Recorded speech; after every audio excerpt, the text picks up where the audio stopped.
Ash on my tongue, iron in my lungs, blood on the snow, name on the shields, night in my veins, storm in my ears. Wolves trace our steps, God's count our kills. You are waiting for Valhalla, I can hear it in your roar. Every scar a burning banner, every heartbeat keeps the door.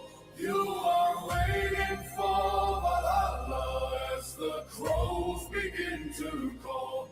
If I fall in thunder. You are waiting for Valhalla.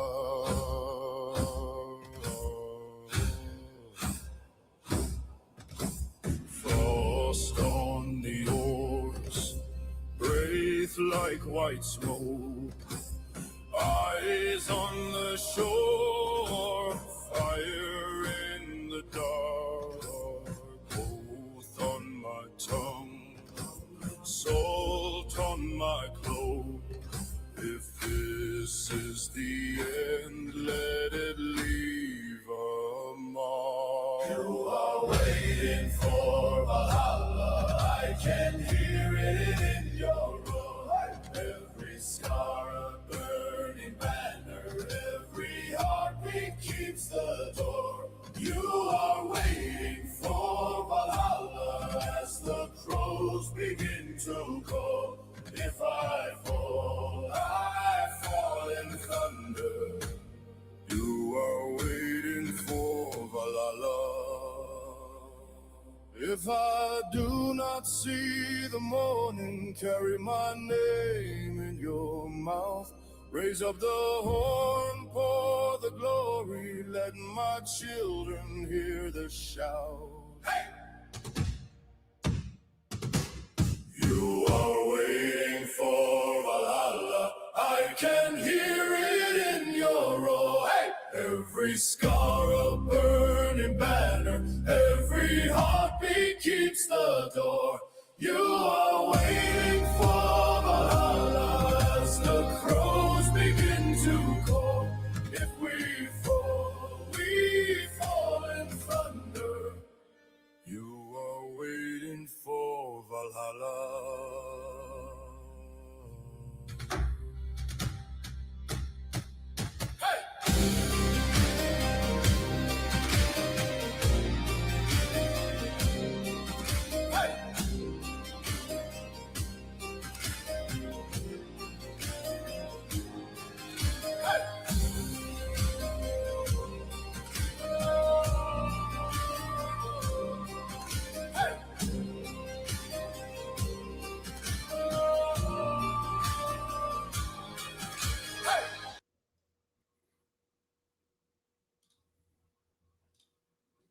There we go. Hello, everybody. Welcome back. Another Tuesday night live stream. It's actually been a couple weeks, since we had our regular Tuesday night show, given the last week was the Tyler Robinson trial. So glad to be back. We got a lot to cover, and seeing that we didn't get this show out last week. How is everybody doing? Of course, there's a lot going on officially as of last night. We are back to full-scale war, a new war. If you didn't know this, it's a different war with Iran. Same war, but different war. We'll explain this, how it all works. But yes, full-scale war. We're back to it. So that's fantastic. Can't wait for that. So we'll talk about that. We'll talk about how the economy is doing, because we might have thought, gas prices are about to come down. Probably not. So we're going to talk about the economy, how, again, going back to full-scale war and the Strait of Hormuz being closed again, how that's going to affect everything. And let's see, what else are we going to talk about tonight? We're going to talk about Lindsey Graham. Lindsey Graham passing away. Rough times. So sad. But also, well, more controversy surrounding this, because we're going to talk about who's taking Lindsey Graham's Senate seat. It might surprise you. So we're going to talk about that, the effects of that. We'll talk about Republicans, Democrats, independents. We're going to talk a little bit about different things. ICE apparently shot another dude in the face this week. So, wow, okay, that's great. We're going to talk about that. We're going to talk about some current event stuff going on. A little bit about the Tyler Robinson trial, what's happened afterwards. Not much. Some clips from our friend Ian Carroll that we're going to talk about. And then, we'll cover Republicans, Democrats, and that will be the show. It should be exciting. Should be a good one. Again, a lot to talk about, a lot to get caught up on. How is everybody doing? How are we all doing?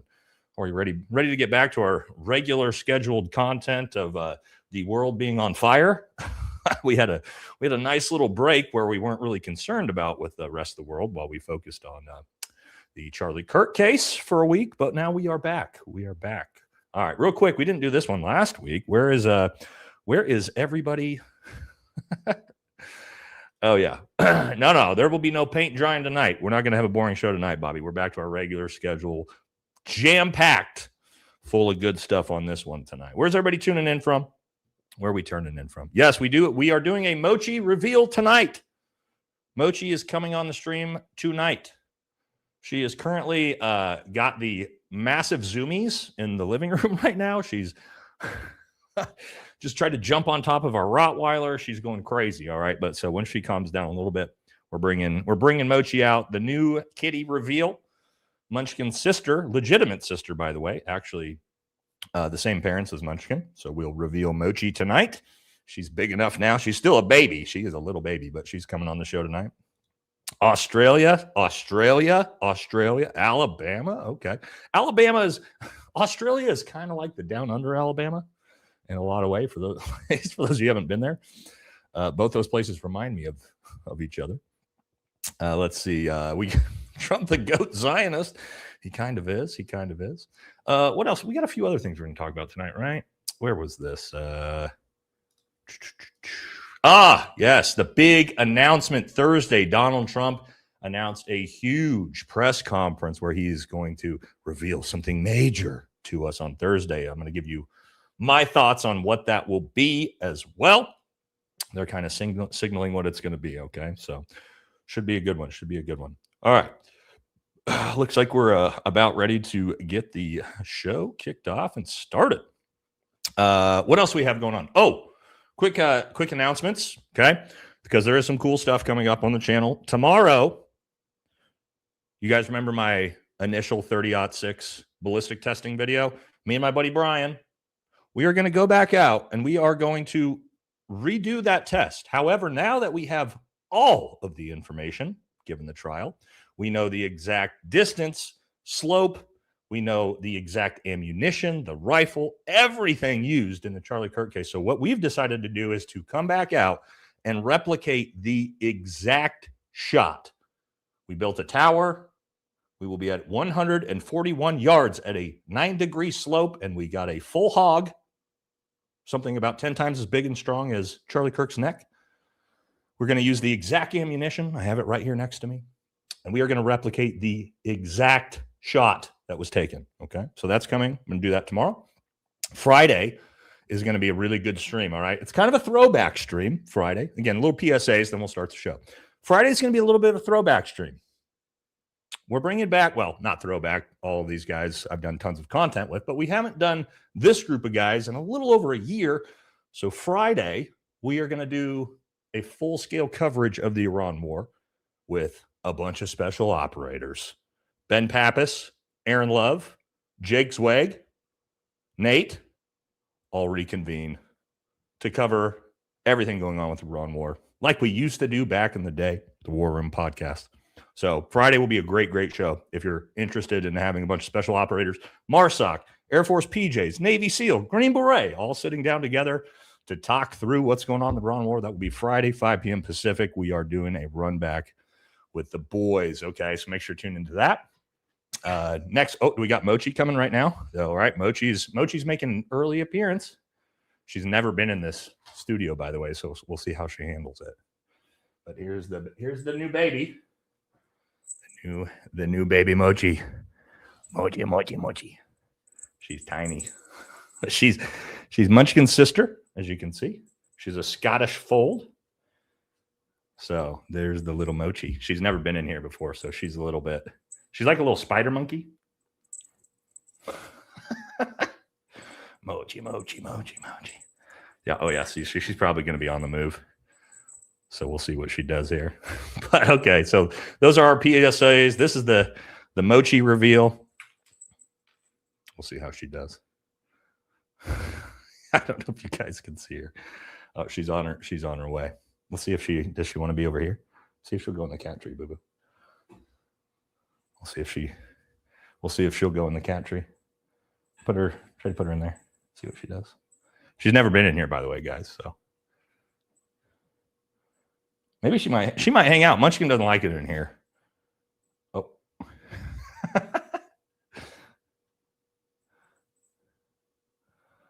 Again, this is the first time. We'll start the show here in a second. Sorry. I know a lot of you guys have been asking for the Mochi reveal. So, all right, we can take her, boo boo. We'll get her used to being in here. That way she can be in here with us more often. So there you go. There's the baby Mochi. She's tiny right now. She'll be more of a regular on the show. Coming soon. All right. But we want to do a little bit of a so her ears will stay that. She's called Scottish Fold. So they have little folded over ears. And that's Munchkin's sister. Okay. Those were the PSAs. What's final PSA? There was one more. I'll remember later. Doesn't matter. All right, let's kick it off. Let's get started. Let's launch the show. We got enough people in here. Let's get it going. All right. So what's the breaking news? Yes, this was, of course, yesterday. Kicking it off, Donald Trump has announced and notified Congress that a new war against Iran has started. Yes, a new war. It's not the same war. I'm not sure what we're calling it yet. But it's a new war, okay? So that's great. We have that going on. Now, so you said new seems the same. It does seem the same. However, what happened is somebody already nailed it here. American wars, the United States wars, if not approved by Congress, only have a 60-day duration. And obviously, Donald Trump has blown right past that with the Operation Epstein's Fury. So we need a new one. And I made the joke earlier on my episode today talking about this, that, maybe Operation Lindsey's Hammer. Lindsey Graham's Hammer, that might be a good one. We had Midnight's Fury. I'm sure there's some great Lindsey Graham jokes that we can name in the honor of him. But why are we doing this? Why is it a new war? Yes, it apparently Donald Trump is very good at just not giving a fuck about the Constitution. We know that. But apparently now we've realized, well, all you have to do is just say it's a different name of the war, and that resets the 60-day counter. So now it's a new war. So now Donald Trump has 60 more days to just bomb Iran. Right. And I guess there'll be zero pushback on this. Nobody's going to care. But this is like a new precedent that's set to where, none of this matters. What do we need Congress for? Right. Why do we even need Congress? Fuck it. If this is what we can do, or we just change the name and then we reset and we keep going. But yeah, that's what we're doing. And that's why we have renamed it. We also talked about this earlier today. Donald Trump announcing yesterday that we nuked Iran. So, yeah, why don't we just listen to him talk about it? He's done a good job. If I wasn't around, or if Bibi wasn't around, especially the combination, Israel would not exist today. We wouldn't have hit them with the B-2 bombers. They were going to have a nuclear weapon within 2 weeks.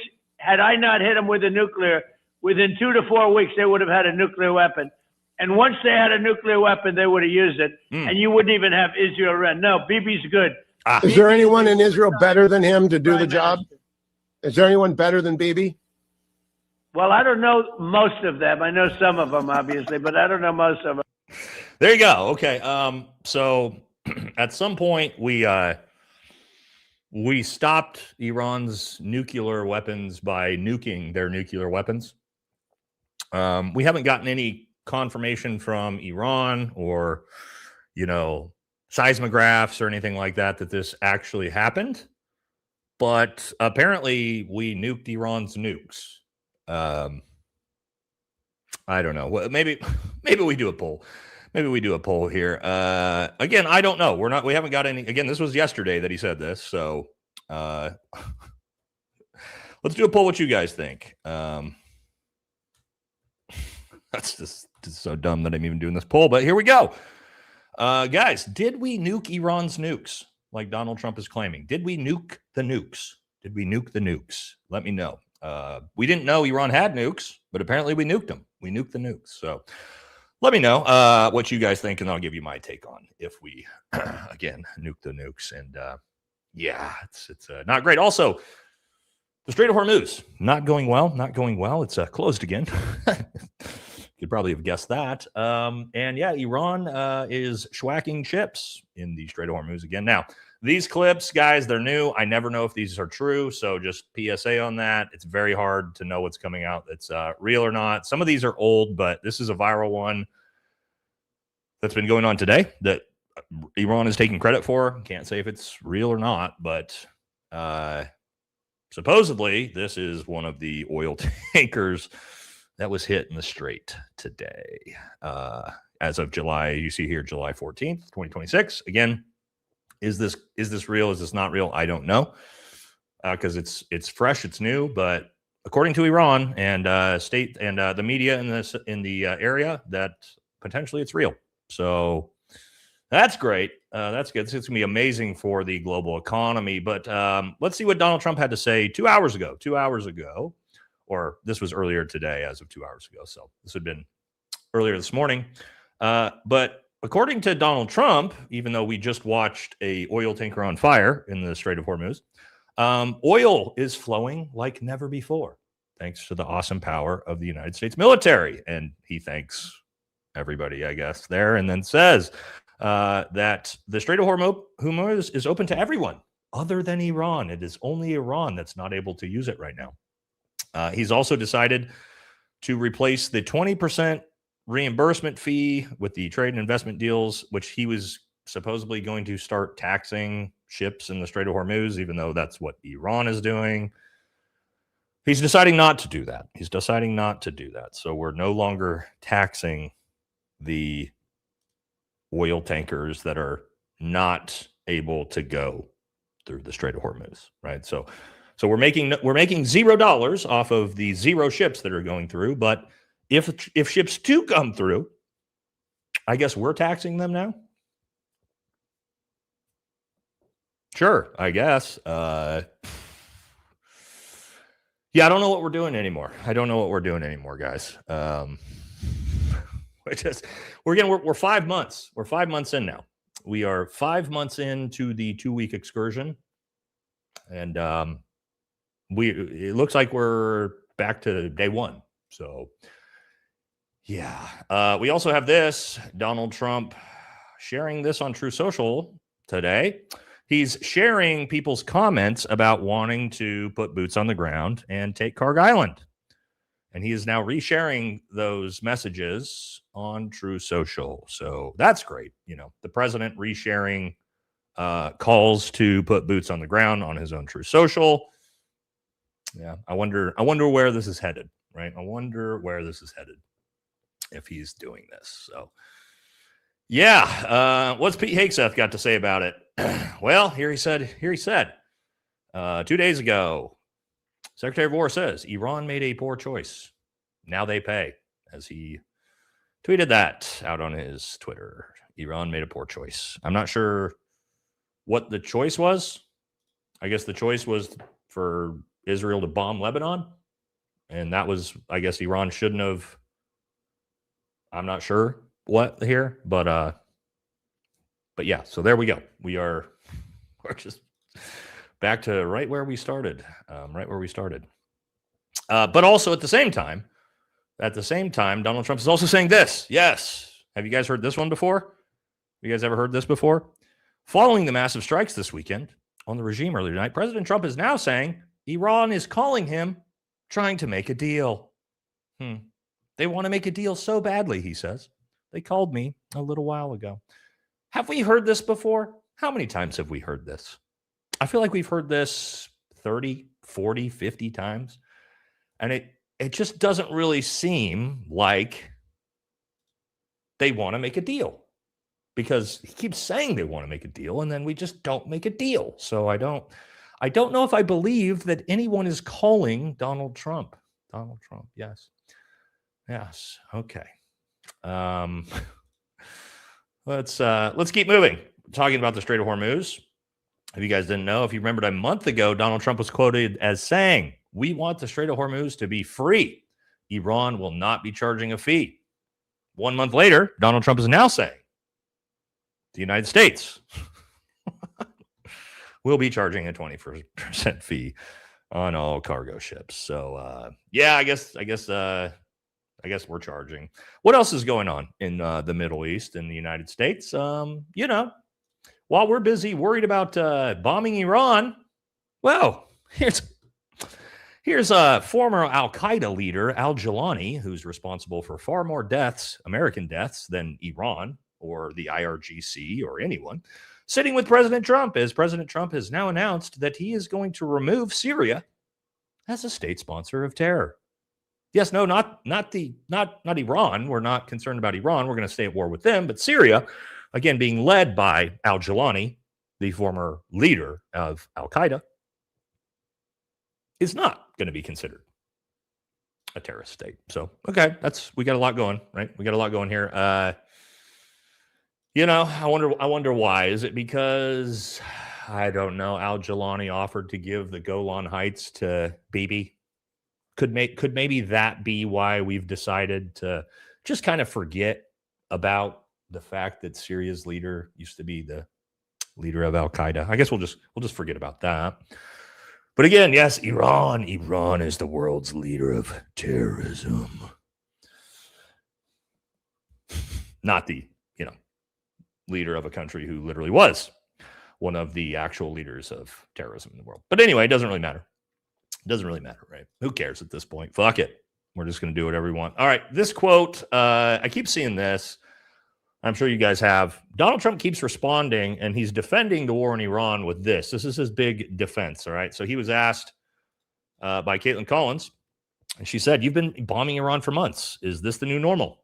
Because, well, that's a good question. Trump keeps responding to these questions by saying, "We were in Vietnam for 19 years. Okay, that's irrelevant. We're not in the same conflict. That was 60 years ago. And then says, "We're here for 4 months." Now, this is just not understanding how time works. Because if you guys didn't know, there was a time where the Vietnam War was only 4 months old. And then it just happened to drag on for 19 years. There was a time when the Afghanistan conflict was only 4 months old, and then it happened to go for another 20 years. There was a time that the Iraq War was only 4 months old, and 23 years later, we are still in Iraq. So I understand that we don't understand how time works here, but yes, it turns out that we are 4 months into potentially another 20-year war. So saying, well, it hasn't been 20 years yet, it's not really the best defense to your new protracted war in the Middle East. So, yeah. Well, we started out a little heavy tonight. So let's talk about where things are headed, because if you thought the war with Iran was the last thing we were going to be helping our greatest ally with, you just don't understand what they're up to. And don't worry, let's get a little comedy levity to this, and let our Tim Dillon here, who we're big fans of his show, let's let him explain where we're going in the Middle East. Yes, let's do that. Pull this up here. Netanyahu says Turkey is not a friendly state. Netanyahu really is starting to become the guy at the party who's a real bummer. I'm telling you that right now. He's becoming a little bit of a bummer. Have you ever had one of your friends that hates every person? It becomes difficult. They're like, don't invite her. She sucks. Oh, don't invite him. That guy? Ugh. Or you'll be like, hey, maybe we should invite this person. And they'll be like, random. That's pretty random. And eventually you're like, you know what? Maybe you're the fucking problem. Maybe you're the fucking problem. Maybe we don't need you. Netanyahu's out there going, Turkey's a NATO country. We can't fight Turkey. We're losing to Iran. Yep. So when Netanyahu goes, Turkey's not a friendly state, and we're going to play him saying this in a minute, he's basically saying they're next. Mm-hmm. Turkey's not a friendly state in Netanyahu speak is, and coming up next, it's like a daytime talk show host, and coming up next, we have Turkey. Like, he's itching. And he's telling Dana Basher at CNN that he thinks Turkey is not friendly, and he does not like, I believe we're selling them F-35. Yep. F-35 fighter jets, right? Yeah. So he doesn't like that. He goes, why would you be selling them? Now, by the way, why would you care if we're selling Turkey fighter jets unless you wanted to go to a war with them at some point in the future? You imagine Turkey's going to go to war with you with the fighter jets? Or is it more likely that you might be thinking about going to war with them down the road? Anyway, Benjamin Netanyahu, friend of the show, describing his feelings towards Turkey.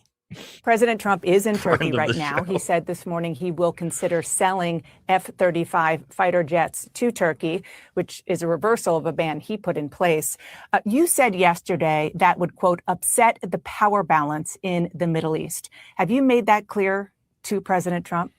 Yes, I have actually spoke to him several times about it. And I think that everybody understands that notwithstanding the personal friendship that President Trump has with Erdogan, it doesn't make Turkey a friendly or a friendly state to the United States. To the contrary, it's a regime that's infected with the Muslim Brotherhood, which hates the United Who States. cares? This is the chick at the party that is like bumming you out. Okay. She's like, remember when like they were all talking shit about you 2 years ago? You go, hey man, life's too short. Okay. All right. You know, we always love a good Tim Dillon clip, and he's not wrong. So yeah, obviously we know we're trying to, well, we're not trying to, but Turkey is, you know, we gotta, for the Greater Israel Project to make it, we gotta destabilize Turkey as well. The big problem is Turkey is a NATO ally. Turkey also has the strongest military in the Middle East. So if you think we can't handle Iran and we're about to go up against a NATO ally that has probably the strongest military in the Middle East, one of the strongest militaries in all of, if you factor in Europe, what are we doing here? What are we doing here? Right? Israel's like the Chihuahua yapping at the Rottweiler when it comes to Turkey. It's like, nah, dude, no, we're good. That's a NATO ally, insanely strong military who we work with and train, by the way, right? I understand the United States Special Forces works with and trains with Turkish Special Forces. So yeah, no, I think we're good. I think we're gonna pass on that one, big dog. No, thank you on that. But we'll see. That could be one maybe 5-10 years from now, right? Well, I don't think we're going to be supporting our greatest ally 10 years from now. But if they had their way, we would definitely get there. All right, we're going to hit the economy next. Okay, let's hit the super chats before we do that. Protection spells are up. I did see that. Thank you all very much. Yes, we love Israel more than any other country in the world. Of course, we're huge supporters. Bibi Netanyahu, friend of the show, great friend of the show. So get those flags in the chat. You know, we love everything about them and what they stand for sure. Okay. Brian says, just found out what group of people Palantir CEO Alex Karp belongs to. And a Marxist. The jokes write themselves. Peter Thiel as well, by the way. Timu Jason Bourne is spinning back up his grifter schemes. I have seen this. I've reached out to John Kirkorow, if you guys don't know, an actual CIA agent, very popular. Hopefully going to be able to get him on the show here pretty soon. And we'll have a little discussion about Andrew Bustamante. Yes, Andrew Bustamante. It's been a while. It's been a while since we've talked about old Businator, all right? So we'll probably be talking about Boosie Boy here pretty soon. I love a good comedy sketch of the Everyday Spy. Mark, hey, brother, haven't caught a live in a while. Glad to be here. Keep up what you're doing. God bless you and your family. You as well, Mark. Glad to have you back. Glad to have you back, homie. Thank you. Brian says, y'all don't pee on Lady G's grave. He's probably into that. We're going to talk quite a bit about Lady G tonight. Don't worry. Thank you. Did the Trump admin rip off Lioness season 2 finale as a cover for the pilot that went down in Iran? It's almost a 1-to-1 account. We're going to find out. We will talk about that Friday. Aaron Love knows more about that than literally anyone, considering he's an Air Force PJ that is friends with the people who are involved. So I'm sure we can talk about that then, right? That's the actual subject matter expert on that one. But could be. Thank you for all the TR coverage, brother. Great panels, made digestible and tolerable. Yes. So I got to meet a lot of cool people with that. Kasia, Nissi. Let's see. We had Bays on the channel. We had a lot of great guests on the channel. I've been talking about doing a show with Elizabeth Lane. We're probably going to do a show here together next week. Elizabeth Lane. If you haven't seen her, great journalist. She's been covering the Charlie Kirk coverage as well. So we are looking at doing a show together here pretty soon, maybe early next week. She was actually in the courtroom for the Charlie Kirk trial. So while we were covering it, she was there, right? So she's going to be a great person to talk to about that, because we're going to get a bit what was going on in the courtroom. We'll get a good in-person take on that. All right. So be on the lookout for that one. I'll announce that sometime. It might not be on a Tuesday or Friday, because we're trying to get our schedules to work out together, but we're going to have one soon. Okay. When you said Lady G is looking up, I almost lost it. Did you guys catch that joke? Nate, that was accurate and funny. That was yeah. Well, if you watch my earlier episode about where Lindsay's at right now. Yeah. Roe have a good time in the West Bank. I don't know. Did he go to the West Bank? I didn't see that. Greg, good evening, Nate. Thank you. Good evening to you as well, Greg. Thanks for being here. We'll do a couple more and we'll jump back in. Do you think the NDAA will end up passing in the Senate, specifically Action 1217 combining our military? We're going to talk that. I believe the initial bill got struck down in the Senate today. 50-47. Okay. That doesn't mean necessarily it's stopped as far as I understand it. But it sounds like at least there was a good start to stopping this from happening. So we're going to talk about that a little bit later in the show. And then we'll get to that. Thank you. We don't know grain. We ought to see a 125 grain. Yeah, we do though. We do, because we know what versions of Remington core locked rounds exist, and we know they're from 150 to 170 grain. So we do actually know that, because we've seen the rounds and the prosecution told us what the rounds were. I have them sitting right here. And so what we're going to do for our ballistic test is did we freeze? For what we're going to do in our ballistic testing is we are going to use the lowest grain weight of the available rounds that could be possible. Okay. So it's going to be the least powerful version of potentially what he used. That's what we're going to do the test with. Nate, put some sleeves on. No guns on live stream. That's very, very true. I really can't show those, unfortunately. Thank you. All right, a couple more. We'll jump back in. Scorched Girth, one of my favorite usernames. Thank you for the big donation. Hey, brother, missed the last few. I think that Lady G could definitely have had an aortic dissection, but I'm wondering if he didn't maybe get pulmonary embolism after that 14-hour flight. I think that's exactly what happened, to your point. Either way, he died in a lot of pain, which is just chef's kiss. Woo. Yeah, we're going to talk about that once we got a whole section on it. But thank you very much. And I do agree with you. I don't believe that this was some Russian attack while he was in Ukraine. I think he was a 71-year-old alcoholic who probably have, like you said, a pulmonary embolism after he got off a 14-hour flight. I think that's probably the most common. So, yeah, we'll talk about that. All right, two more. We'll jump back in. LMAO. I got tales from when Jake was coach. Hell yeah. Yeah, we love Jake, man. Thoughts on Roe being detained by the settlers and IDF. So this is the second one has said this. I didn't know this. I didn't hear about this. So I need to look into this. Apparently, I missed this story. That's a big one if I missed it.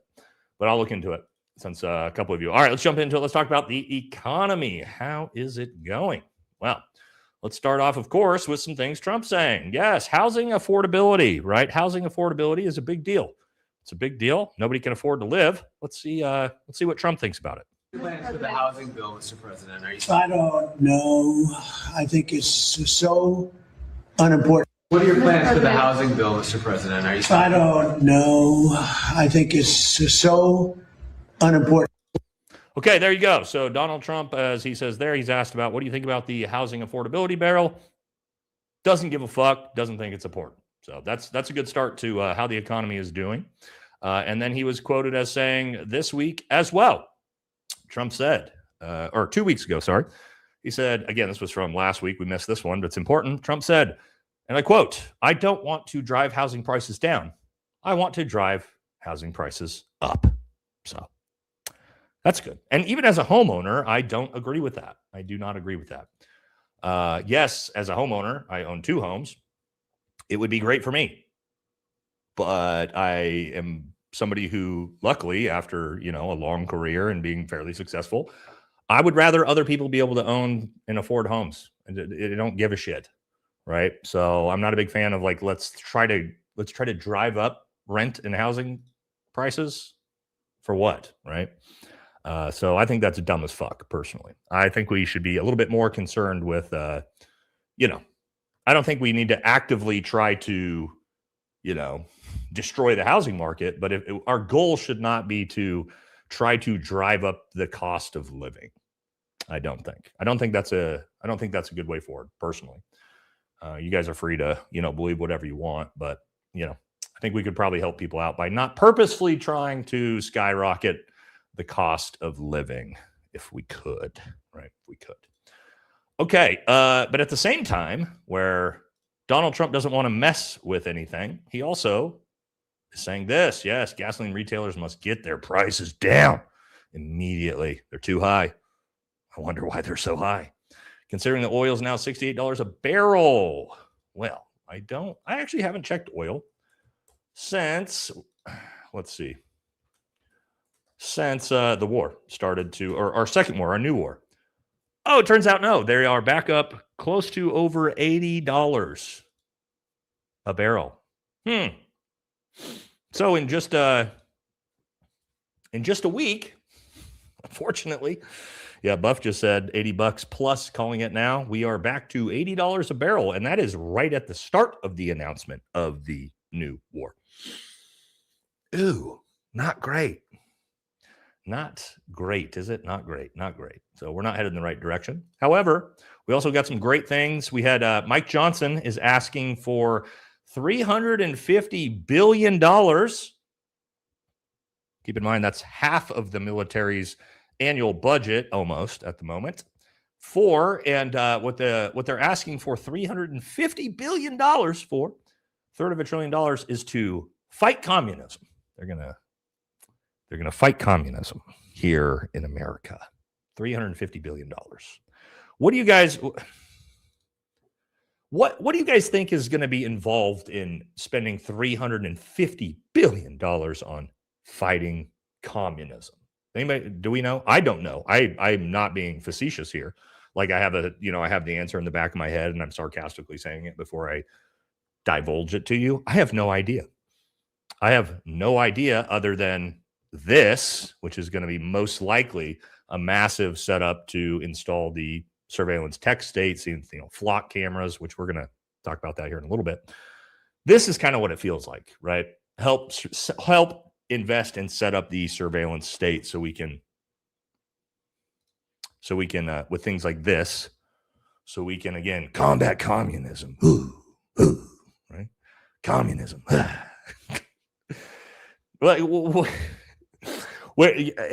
guys, I'm not a fan of communism at all. I think communism is a failed system. But what I'm a little confused about is, where is the communism in America? I'm a little confused. Like, is there communists? Does communism have systemic control over parts of our government? I know a different ism that does have systemic control over our government. It's not communism. That one starts with a Z. But I'm not really sure where the communism is, right? Hassan Piker, is that where the couple of YouTubers, that's the communism? I don't know, but apparently we need $350 billion for it. All right, more economy stuff. Rules for thee and not for me. Did you guys see this?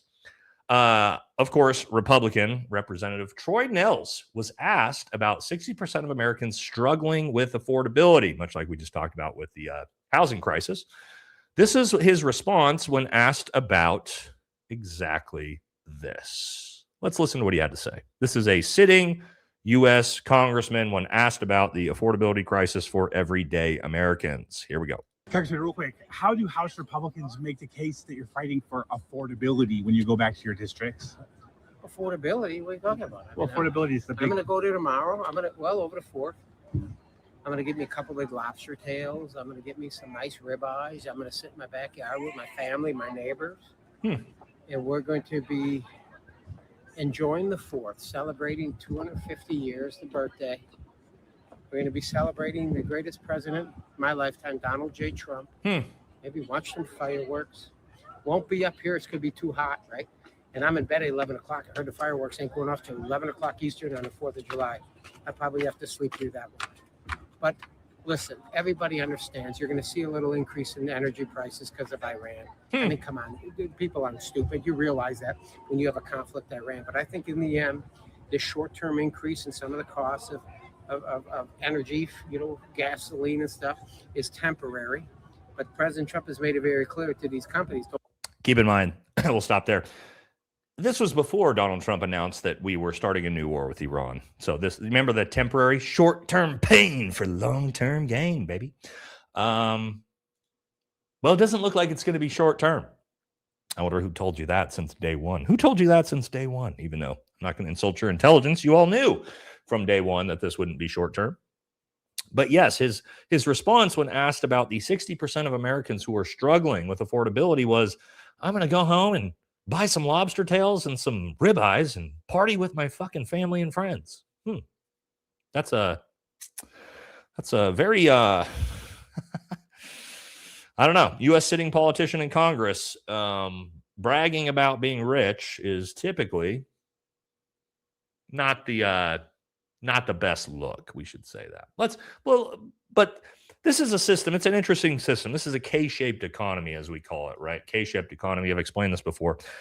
For those of you who don't know what a K-shaped economy is, you think about the letter K, right? K here. You got an up angle. You got a down angle. And what that K-shaped economy means is for a certain group of people, the wealthy, the economy goes this way, up, good. For 80% of the rest of Americans, they're in the bottom K, which means the economy is dog shit for them. So we are in a K-shaped economy at the moment where people like that sitting congressman and, of course, Donald Trump and the Trump family. This is a fantastic economy for Donald Trump. Donald Trump is killing it. We've all seen this. Yes. We saw his financials breaking. Donald Trump earned more than $1 billion. This was him personally, not even the Trump family, off of his cryptocurrency ventures, according to his financial disclosures. Yes, Donald Trump, well, the Trump family has made about $3 billion. He's tripled his net worth in the last year and a half. Absolutely fantastic economy for Trump and the Trump family. And if you see here, yes, we found out that Donald Trump has made more stock trades in just last year than Nancy Pelosi made in her entire career in Congress. And we all know Pelosi is one of the most infamous stock traders in all of Washington. And Donald Trump is doing more in a year than she's done in her entire lifetime. Absolutely fantastic. How else is it going? Oh, it's going fucking phenomenally for Barron Trump. Barron Trump at 19 years old, I believe he's 20 years old now, is worth $150 million just off crypto. So, yes, like I said before, K-shaped economy. It's doing absolutely fantastic. And while the Trump administration is making money hand over fist, and Donald Trump and his family, well, at the same time, Donald Trump is now responsible for nearly 30% of all the debt in the United States. Yes, 30%. Just Trump. $11 trillion.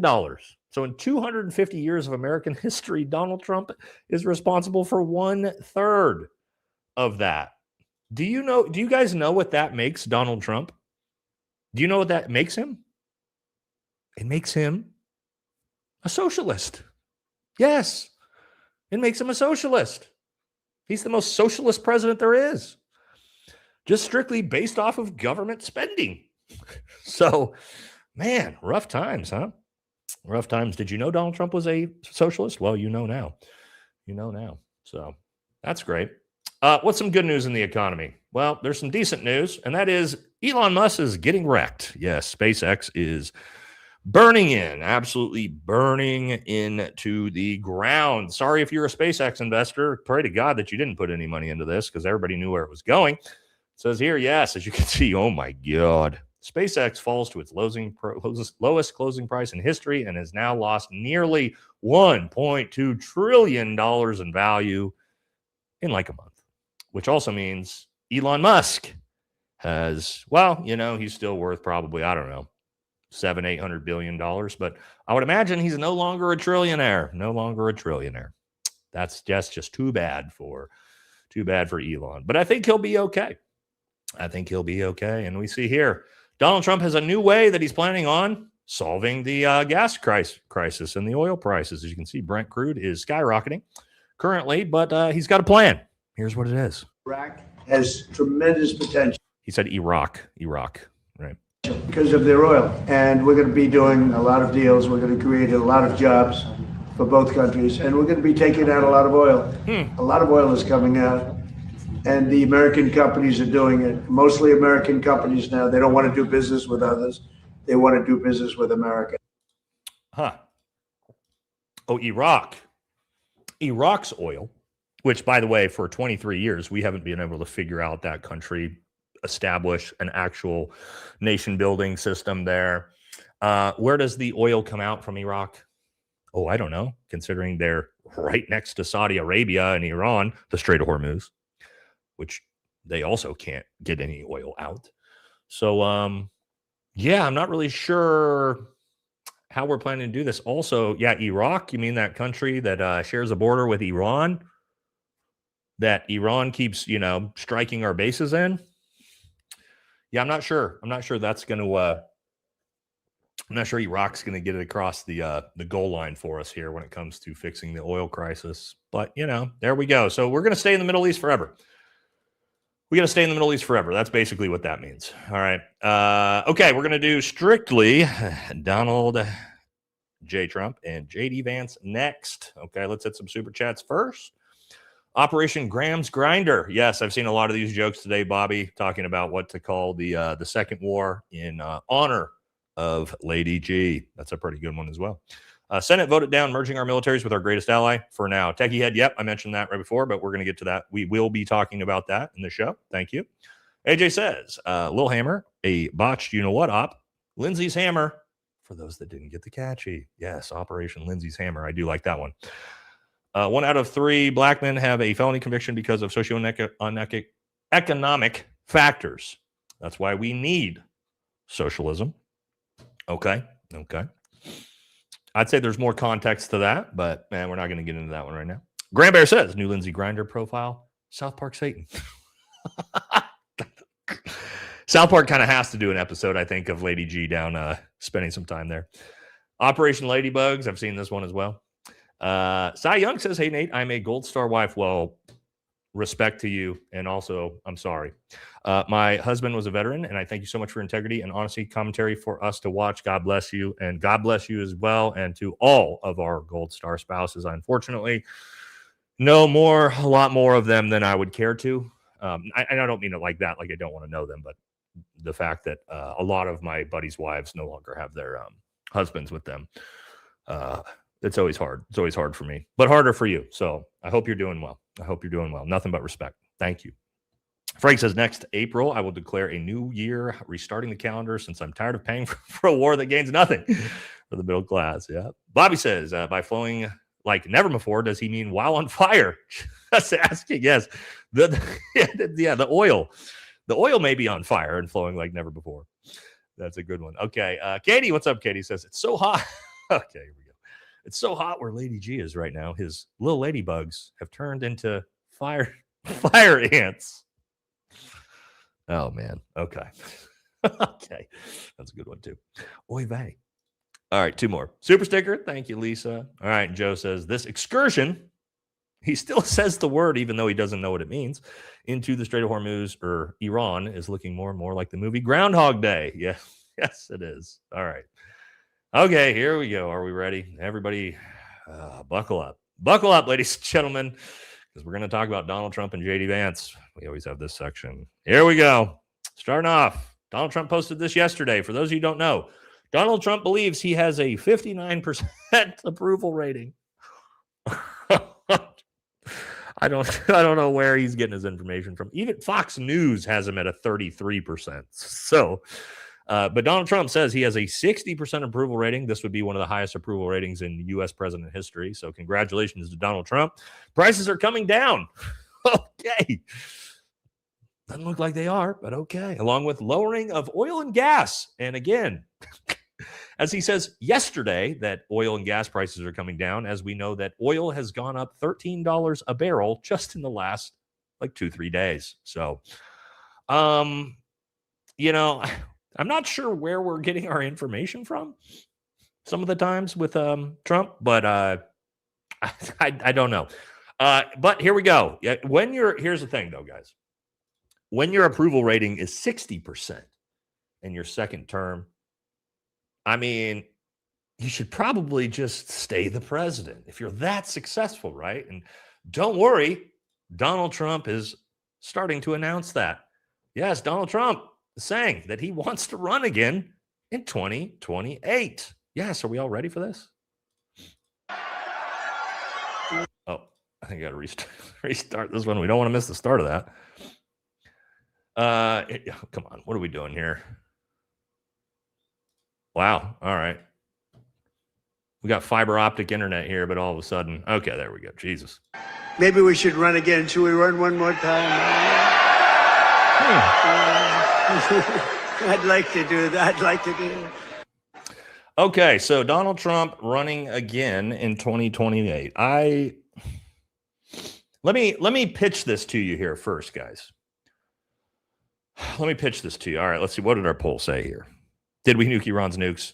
88% no. I don't think we did either, guys. I think Donald Trump made that up, which would not shock us. That's what he does. He lies. But should Trump run again? Now, before I post this poll, I want to give you my thought process on this. I do want Donald Trump to figure out a way that he can constitutionally run, not stay in office, not martial law, not these crazy shit, to run for a third term. I do. I want it to happen.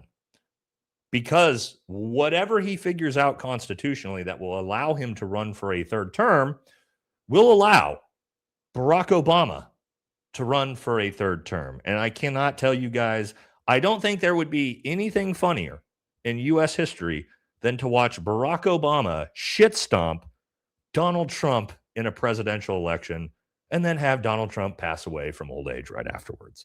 I think that would just be one of the funniest fucking things I have ever seen in my life, given how jealous and how fucking much he, sorry for my language, hates Barack Obama. So that's why I pitched that before I put the question, should Trump run again? Because keep in mind, if he can run again, that would allow Barack Obama to run again. And what would be funnier?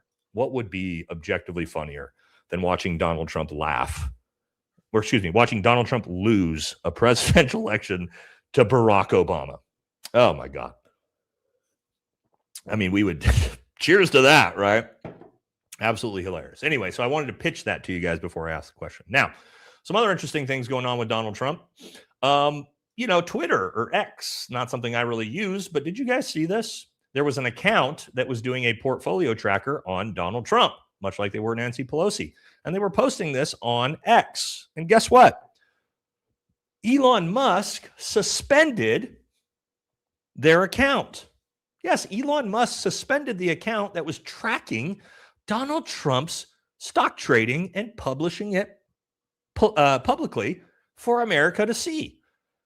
And Elon banned their account. Now, that's interesting. I thought this was, the entire point of X was the free speech, right? Wasn't that the whole point? But all of a sudden, when Donald Trump's being exposed for financial corruption, Elon Musk steps in to shut that down. Isn't that interesting how that works? Isn't that interesting? I found a funny picture here of Donald next to William Taft. Oops, how do I pull this up? Sorry, I don't use Twitter. Once I do this, right?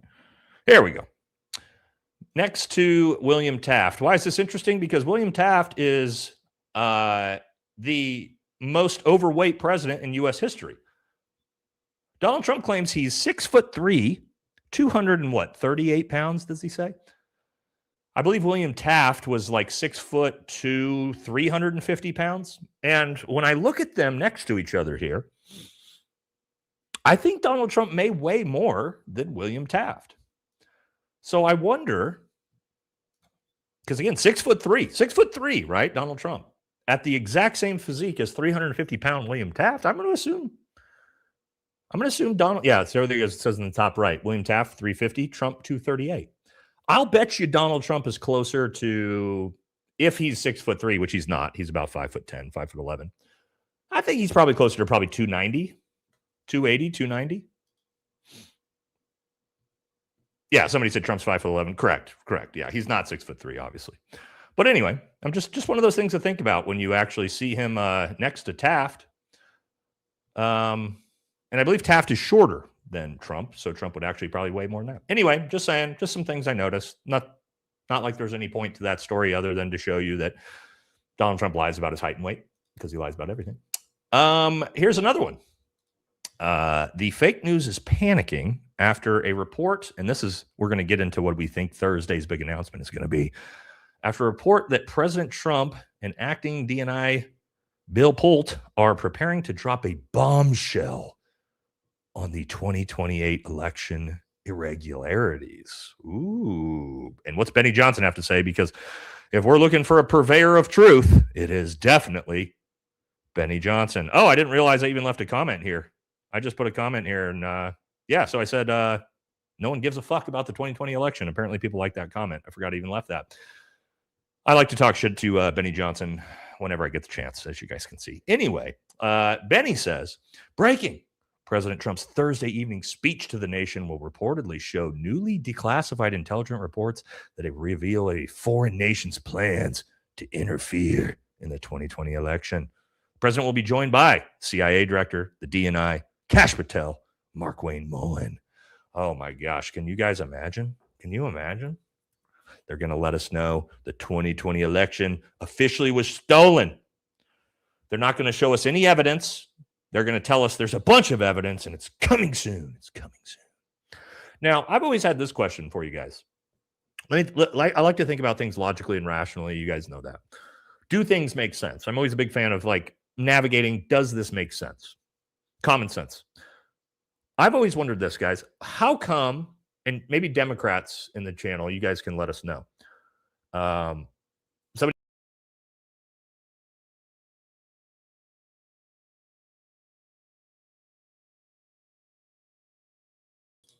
right, sorry guys. It's you guys know this button I tell you about that completely closes my browser out. I need to change the hotkey on that. And don't worry, they didn't get me. I actually pressed the button. Why my side mouse button is programmed on StreamYard to shut my entire stream down? I don't know. Sorry, that was me. Let me get back to where I was. Are we good? Are we back? Let me find. Oh, we were talking about the stolen election, right? So, and rationale and logic and things like that. Let me ask you guys a question, and maybe the Democrats in the chat, because we got lots of Democrats here. You guys can maybe explain this to me. How come Democrats? Because you guys stole the 2020 election, right? We all know that. We all know that Democrats stole the 2020 election. It's been proven. Donald Trump has told us that 100 times. Well, Democrats, how come you stole the 2020 election and then you just decided not to steal the 2024 election? Why didn't you guys steal both?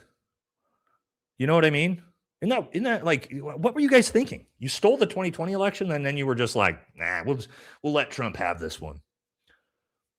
You know what I mean? I've never understood Democrats for that, why they would steal the 2020 election and then just the 2024, they're like, let's just have an authentic election this time.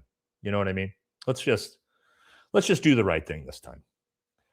I don't know. I don't get it. I don't get it strategy wise. It seems like you guys would have wanted to, steal both elections, but apparently not. Apparently they decided, Democrats decided, yeah, they just decided 2024. Nah. We're they're playing the long game. We're going to let Trump in, right? And then we're going to strike back 4 years later. My point with that is the idea that Democrats stole 2020 and then just decided out of the goodness of their hearts to let Trump win in 2024 is fucking dumb as shit. I'm sorry. I'm sorry if you're somebody that is the 2020 election was stolen, but it just seems fucking dumb as shit to me. Because if I was Democrats, I'd have stolen both. I'd have stolen them all forever. If I could steal them that easily, yeah, I would have kept doing it. You know what I mean? But anyway, guys, that's just me using my brain to think about things. But anyway, we're going to find out. We're also going to find out this. This is apparently the big announcement too, is Donald Trump is going to declare that the Senate elections in Georgia are illegitimate. And he's going to try to remove the two senators, John Ossoff and I'm brain farting, Warnock. He's going to try to remove them both from the Senate and declare that the elections in Georgia, I guess, were stolen. And don't you guys think this is interesting timing to do this? And let me explain. Nobody said a word about this ever. Georgia's Senate elections, nobody has been talking about these being stolen. However, what just happened for the Republican Senate recently? That's right. They're missing two Republican senators. Mitch McConnell, he's somewhere. We're not sure where. Lindsey Graham, gone. Oh, so Republicans are down 2 senators right now.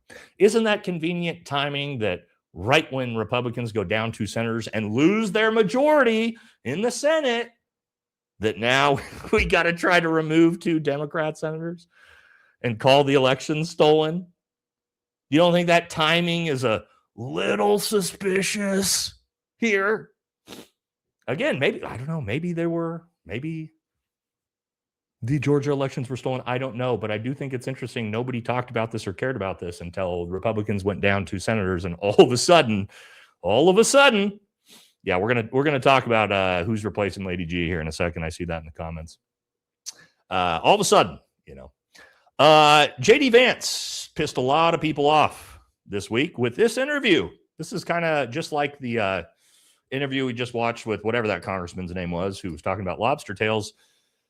Let's listen to JD Vance. Oh man, he if he wasn't unlikable enough already, wait for this.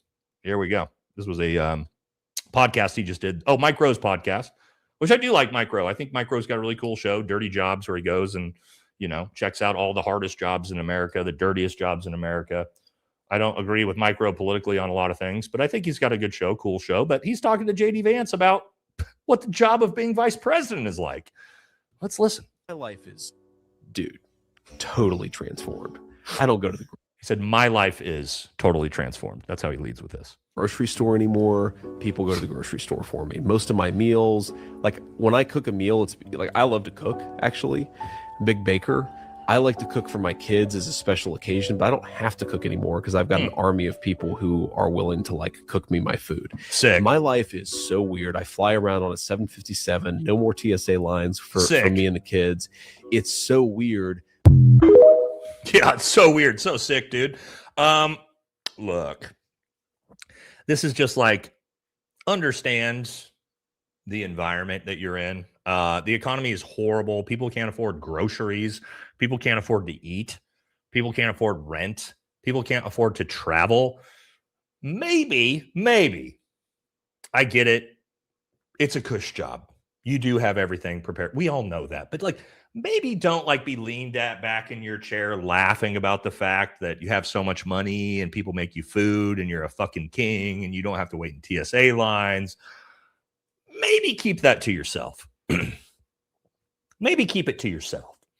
In the current economy that we're in, it's a little tone deaf, you might say. It's a little tone deaf, just bragging about how easy you have it because you're the vice president and working for the government.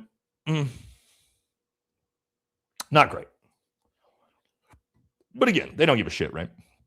Okay, let's move into, of course, we got to talk about Lady G. Yes, Lindsey Graham. Unfortunately, God, what a disaster. We lost one of our nation's finest. Lady G. Look, here's the thing. I know you guys, I think you guys know me by now. Those of you been around my channel a long time. I'm not the type of guy that is disparaging the dead. You guys know I'm probably one of the most outwardly supporters of all people, right? Race, religion, creed. That's kind of my whole thing on my channel is we're supportive of everyone. But there are I just think, we're being told we're supposed to feel bad. We're supposed to mourn. We're supposed to say nice things because this person is no longer with us. And I just, even as someone who's really nice most of the time, I just don't believe that's true for some people. I think there are just some people that are a net negative to this world. Objective net negative, as in they're the type of people that advocate for dropping atomic bombs on Gaza. They're the type of people that advocate for wiping out an entire ethnic group populations, right? Not only advocate for it, but then use their voting to push forward policy that slaughters innocent people, that drops Tomahawk missiles on little girls' elementary schools. You're tough pressed to tell me that I'm supposed to be nice about Lindsey Graham passing away. And I'm just not going to do it. I'm just not going to do it. And you can call me a dick for that. I think he's a horrible person. I think he's disgusting, despicable. I think he's responsible for countless deaths, innocent women and children. He voted to send us, me included, to go slaughter brown people in the Middle East over the global war on terror. He's one of the biggest warmongers ever in American history. So, no, you're not going to bully me into, I got to say nice things about Lindsey Graham today. Rip. No. Like Anna Kasparian said, right? No, there's just some evil human beings, right? And I do think, and people will say this, right? This guy will say this is TDS. Guess what? It's not, because there are Republicans and Democrats who understand that genocidal maniacs aren't good people. And we're not going to feel bad for them passing away. Now, a guy like that is a disgusting piece of shit human being. That's why he likes Lindsey Graham to begin with, right? So we already know that. Those people, the people that are going to criticize you and tell you you need to be nice. No, I'm not going to. So let's jump into it. I just wanted to give that PSA. And if you want to get mad at Nate for not being nice about Lady G passing away, fucking, I guess, cry me a river, because I don't care. I don't care. I'm nice 99% of the time, not on this one. All right, let's jump into it. Let's talk about all the things people have said, though, because it's interesting. All the most disgusting people are the ones who are talking about what an amazing guy he is, right? So let's look into the messages that people put out. Donald Trump, of course, here we go. In honor of the remarkable life and achievements of Senator Lindsey Graham, a dear friend of mine and a truly great man who achieved so much for our country. I don't know about our country. And his beloved home state of South Carolina, I'm ordering all American flags throughout the United States lowered at half-mast until Saturday. Okay, well, I'm pretty sure only Grindr lowered their flags to half-mast, but no, not at my house. Now, I just want to remind you guys, I want to remind you of this tweet, which was from just 3 months ago, where Donald Trump said, Robert Mueller just died. Good. Keep in mind, Robert Mueller was a very, very well decorated Vietnam veteran, a lot of other things. I'm glad he's dead. He can no longer hurt innocent people. President Donald J. Trump. So, again, you can swerve me with the crybaby TDS stuff, okay? Because that's your guy, right? That's your guy. All right, let's see what everybody else had to say about this. Trump again. He dropped another one, saying from the official White House account, Senator Lindsey Graham, one of the greatest people I have ever known, is dead. He was always working and a true American patriot. He'll be greatly missed. Okay. What about J.D. Vance? What did J.D. Vance think? Lindsey Graham came from humble beginnings, and because of became one of the most powerful lawmakers and the most powerful nation on earth, his story was fundamentally an American one. Early in my Senate tenure, I remember getting in shouting match with Lindsey about Ukraine funding bill at lunch, and then learning the very next day that he was pushing real legislation I really cared about. That was Lindsey Graham. He fought like hell for things he believed in, a.k.a. Israel. And he was just as willing to go to bat for you when it counted. Okay, J.D. Vance also loving Lindsey Graham. Donald Trump loves Lindsey. J.D. Vance loves Lindsey. Who else? Kash Patel. Kash Patel loves Lindsey Graham. He's a devoted public servant, fierce defender of our nation, a true patriot. Our prayers are with him. Okay. All right. Who else? Who else loves Lindsey Graham? Cory Booker. Did you guys know Cory Booker and Lindsey Graham were such close friends? I wonder why. Here's a little meme from me there. Cory Booker calls Lindsey Graham a hero. He's the guy to work with. And I say, Mr. Graham, sir, I'd like to work with you on criminal justice reform. He seems almost amused by what I said. He goes, Cory, do you understand? I'm in a primary right now, and I'm running against a guy who is batshit crazy. I can't even so much as talk to you right now. Get out of here, man. Come back to me after my primary. And I laughed and came back to him after the There you go. Cory Booker loves him. He loves him. What a great man. What a great, great man. Okay. Who else? Who else? Oh, Elizabeth Warren. I got to know Lindsey Graham traveling with him abroad in Afghanistan and Ukraine. We had just met to renew the bill. Big tech. Even though we disagreed on much, he was always willing to negotiate with humor and wit. Okay. Thanks, Liz. And then here's not somebody famous, but an interesting one. This is more like what the rest of the world is saying, is ones like this. Rip to Lindsey Graham. When I did alt comedy in D.C., there was like half a dozen really talented meth heads in the scene who all fucked him for cash, which basically made him a patron of the arts. There you go. So that's how people in D.C. actually felt about Lindsey Graham right there. So anyway.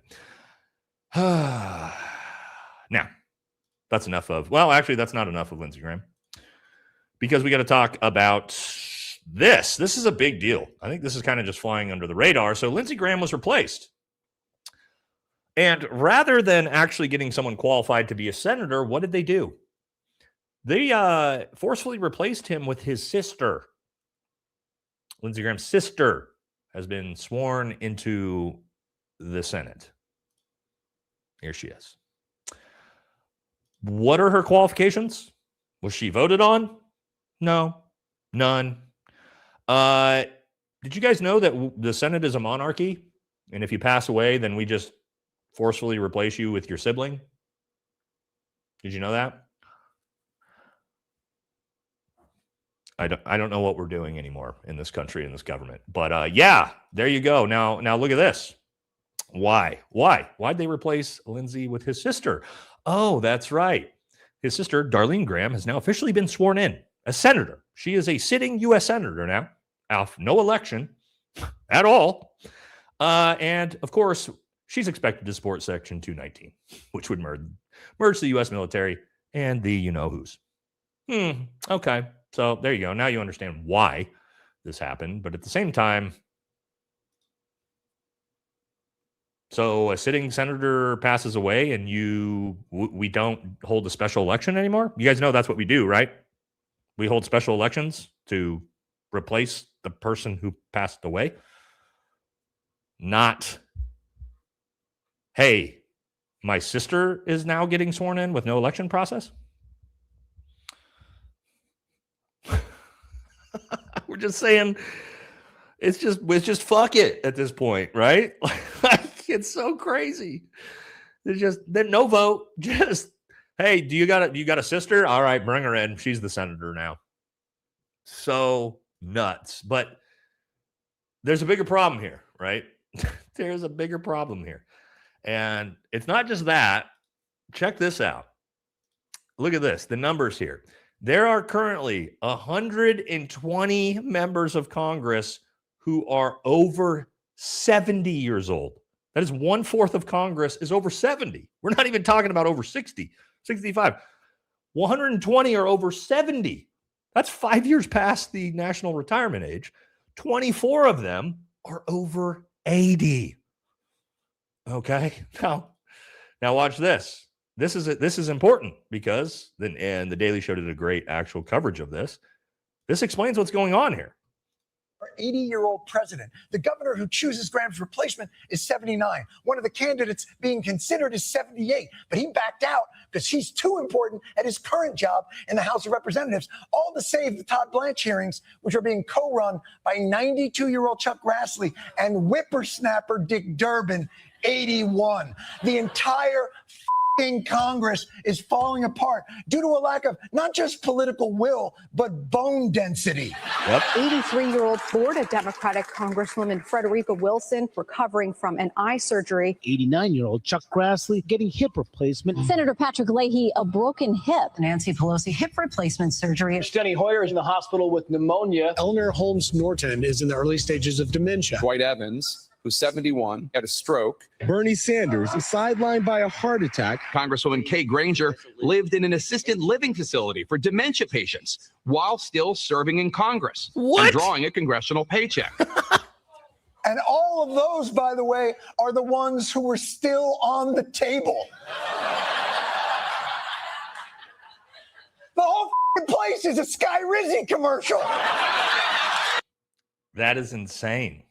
You hear that? There was a congresswoman, a sitting congresswoman who is still in Congress, who is living in a dementia hospital. Sitting congresswoman with dementia so bad that she's in a dementia hospital. What are we doing? What are we doing?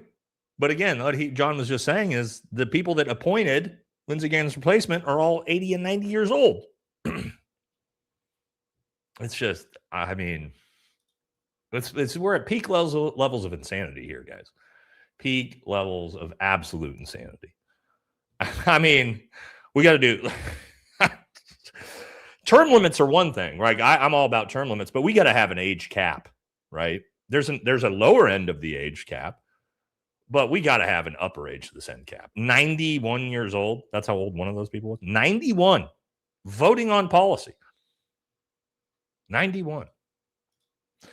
So let's say, should there be an age limit in Congress? Let me know what you guys think. Yes or no?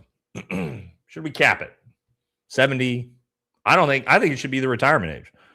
If Social Security turns on at, 66, 67 now? You're done. You're out. Boop. See ya. You can't be in Congress anymore. You shouldn't be voting on policies and legislations that affect the lives of people that are going to be here 50 years after you're dead. Sorry, you shouldn't. So maybe 70, right? 70 at the most. 60, 65, 70. You got to go. You got to go, dude. You're done.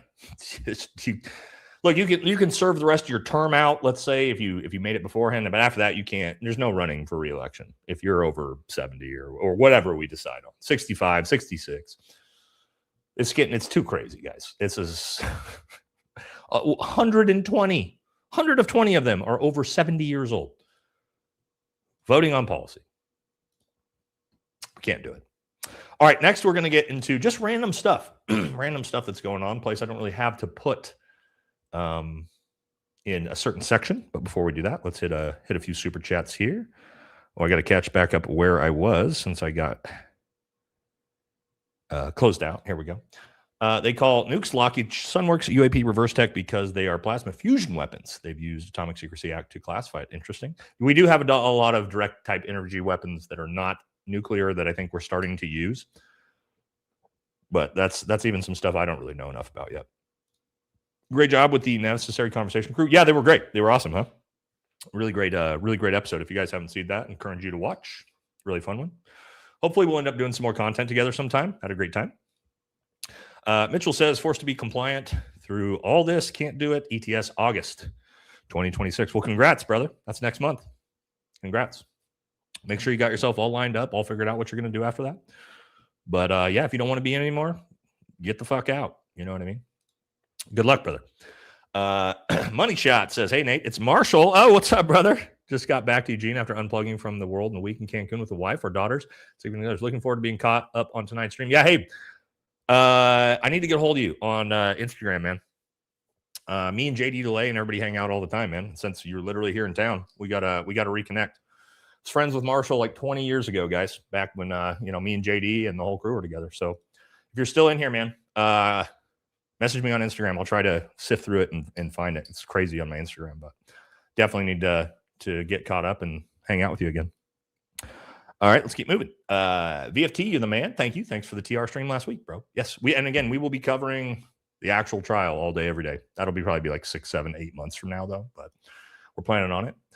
Bit bullet for Hillary 2016, T 2020, 2024, 2020, 2025 gave Trump benefit of the doubt. Clearly misplaced. It seems we aren't voting our way out of this. Oh, you bit the bullet. Okay, I see. That's who you voted for. You voted for Hillary in 2016, voted for Trump and the other two, and you're done with Trump. I get it, man. I sound like an independent, right? Like you went back and forth. But yeah. You should try to get Tim on a live. I bet he'd do it. I do need to. I've never reached out to Tim. I'm a huge fan. You guys know I'm a huge fan of Tim Dillon. I'm sure I could. I'd probably get a hold of him. I should do that. I've been reaching out. Oh, guys, if you knew some of the guests that I have been working, I can't tell you yet, but it's going to blow your mind at one of the guests that I think I have secured. You guys, it's big time. It's big time. Way bigger than anybody we've ever had. I can't give up the gander yet. I will tell you guys as soon as we've locked it in, all right? But we've been reaching out to a lot of people, a lot more people. I really want to expand and start, getting really big guests on the show. No, way bigger than all the people you guys are talking about. So anyway, I'm not trying to hold the secrets. I just don't want to talk about it until we line it up. But it's big time. It's big time. A couple big timers. Okay, way bigger than me. So we're working it. We're in talks right now, trying to line some times up because scheduling's hard. But I'm working it, guys. I'm working a lot more guests. All right. Now that the channel's getting bigger and people are like, oh, okay, Nate's got a big channel. We can be on his show. You know what I mean? So that's kind of cool. So we're working it to bring you guys some really cool guests coming up this summer. Do you see the U.S. District Judge Emmett Sullivan said to unredact more files on the same day? Friend of the show, DJT, decided to renew a war. This is true. Yes. Turns out federal judge did sue to have the rest of the files unredacted, and we started the second war. The new war. It's funny how that works. A couple more and we'll jump back in here. Need an update on the military merger with our greatest ally. We're going to get there. That's a little bit later in the show. The 47 that voted yay are the traitors to this country. Hope all's well, brother. How is Graham's sister stepping in Senator? I don't know, because I think, dude, I don't know how the process works. They're supposed to have a special election to actually vote on this. So I got to look more into it because I just saw that they announced that right before we came on the show. Is there? We could look those up. We could try that. That's their super niche round. Those are not the rounds that Tyler Robinson has. I can tell by looking at them. They're either 150 or 170 grain. There's a 99% chance by looking at them. And this hasn't just been confirmed by me. This was confirmed by Mr. Guns and Gear as well. That is the most likely round, right? So you've had a lot of ballistics experts, far more experts than me that have also said pretty sure, almost positive those rounds that the court showed us were. I have them right here, actually, but I'm not going to show them on the live stream, really. But you can see there's a little tip to it. I got to be careful with firearm stuff, guys. I have them right here. So we're going to use the 150s. And then last one. Adam said, Gary self-ratioed himself hosting an X Space with Blake Neff last night. After the thing looked into, Blake should just stay off spaces. Gary blocked you, but not on my alt account yet. Yeah, apparently they talk a lot of shit about me over on X, huh? Unfortunately, I don't have X, so I don't even see it, but it is what it is. All right, let's jump back into it. We're going to talk about some different stories, okay? Now, this story, I want to do an entire episode on. It's also very hard to do this on a live stream because of the context of the story, and that's this one. Yes, ICE shot another dude in the face in a car that turned out it wasn't even the person they were looking for. So I'm sure you guys have seen this. I know a lot of you have asked me to cover this. This is apparently the officer here He's looking svelte and in shape. Looks like he's very well trained by the looks of it. So yeah, don't worry, guys. I am going to cover this, but I can't show any of this on a live stream without risking the entire channel getting pulled down. So it's a lot on videos. I can show stuff like that. Okay, so I'm going to try to do an entire video where I break this down. But I can't do it on the live streams. You know what I mean? So I am tracking it. Don't worry. I know a lot of you guys have reached out to me to cover this one, and I'm going to cover it. Okay, so I just wanted to give you a little update. Here's another one. Americans are destroying flock cameras. It's just insane. And just want to say, I don't encourage this at all, but this is happening, which is absolutely wild. All over the country, people are tearing down and destroying flock cameras. All right, so this is again, I do not condone this behavior. I do not condone this behavior. Definitely do not destroy flock cameras. That is bad. That is bad. Don't do that, okay? I want everybody to know that I don't support this, okay? Okay. Anyway, next one real quick. And again, we're just kind of like hitting small stories here because I didn't have a place to put them. This is another one that's important. This is just the one thing we're doing on the Tyler Robinson, Charlie Kirk trial. A little bit of an update. If you didn't see, the very last day, after we saw all the evidence, all of a sudden, the influencers in the courtroom and Erica Kirk were provided according to Benny Johnson, zoomed in, high definition, 4K footage right in the face of Tyler Robinson. You can see everything. You can see him. You can see the hair on his hands. You can see his finger on the trigger as he pulls it. Everything is HD. Of course, we weren't allowed to see this, but according to Benny Johnson, Talmud Tatum, Graham Allen, Jack Prosobiec, the most amazing footage you've ever seen in your life. What's the problem with that? We also know and have about 5-6 people that were in that courtroom too. And let's let our good friend Ian talk about this one. Okay, he covers it well. All the TPUSA influencers were filing out of court with this crazy new story about this video that they all saw at the end of the very last day after the cameras were off. So none of us got to see it. They apparently got to see this crazy high definition video that was zoomed in that showed Tyler Robinson taking the shot. Except the problem was that Brandy and Billy of Brandy and Billy's show, they were there. Yep. In fact, they literally slept on the concrete in order to get slots in line because there was only 14 of them. And they saw the video and they immediately called bullshit. This is their court wristbands. Yep. Brandy posted saying, I was in the courtroom today. There is no high quality zoomed in footage showing anyone taking a shot. The video shown is the same distance as the footage of Tyler jumping off the roof shown in this screenshot. Tyler. I have no idea why people are claiming otherwise. They know the video isn't going to be released publicly, so they're misrepresenting what was actually shown in court. Yep. And that started a firestorm. They tried to discredit Brandy. Robinson's face. It could be anyone. It literally could be anyone. It does not zoom in well enough at all for you to be able to tell who it is. People are saying oh, there was sound. You could hear the gunshot. That is an absolute lie. No sound at all. Score one for real journalists. Shout out to Brandy. Shout out to Billy. Give them a follow if you don't already. So it turns out that it's actually just the same video footage that we already got from the same surveillance cameras that we already saw. Yep. Same resolution, everything. They just used a video editing program to zoom in on it. Yep, there you go. Now, isn't that interesting, though? Right? Because Benny Johnson got out of the courtroom and did this big spiel. He was so upset. I saw it zoomed in 4K, high definition. You can see everything. You can see him pull the trigger. You can see everything. That's completely made up, completely fabricated.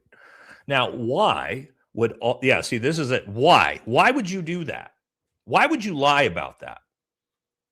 A bunch of them did it, and it was all the TPUSA shills. Why would you guys lie about that? Because when the trial happens, we're going to see that footage doesn't exist.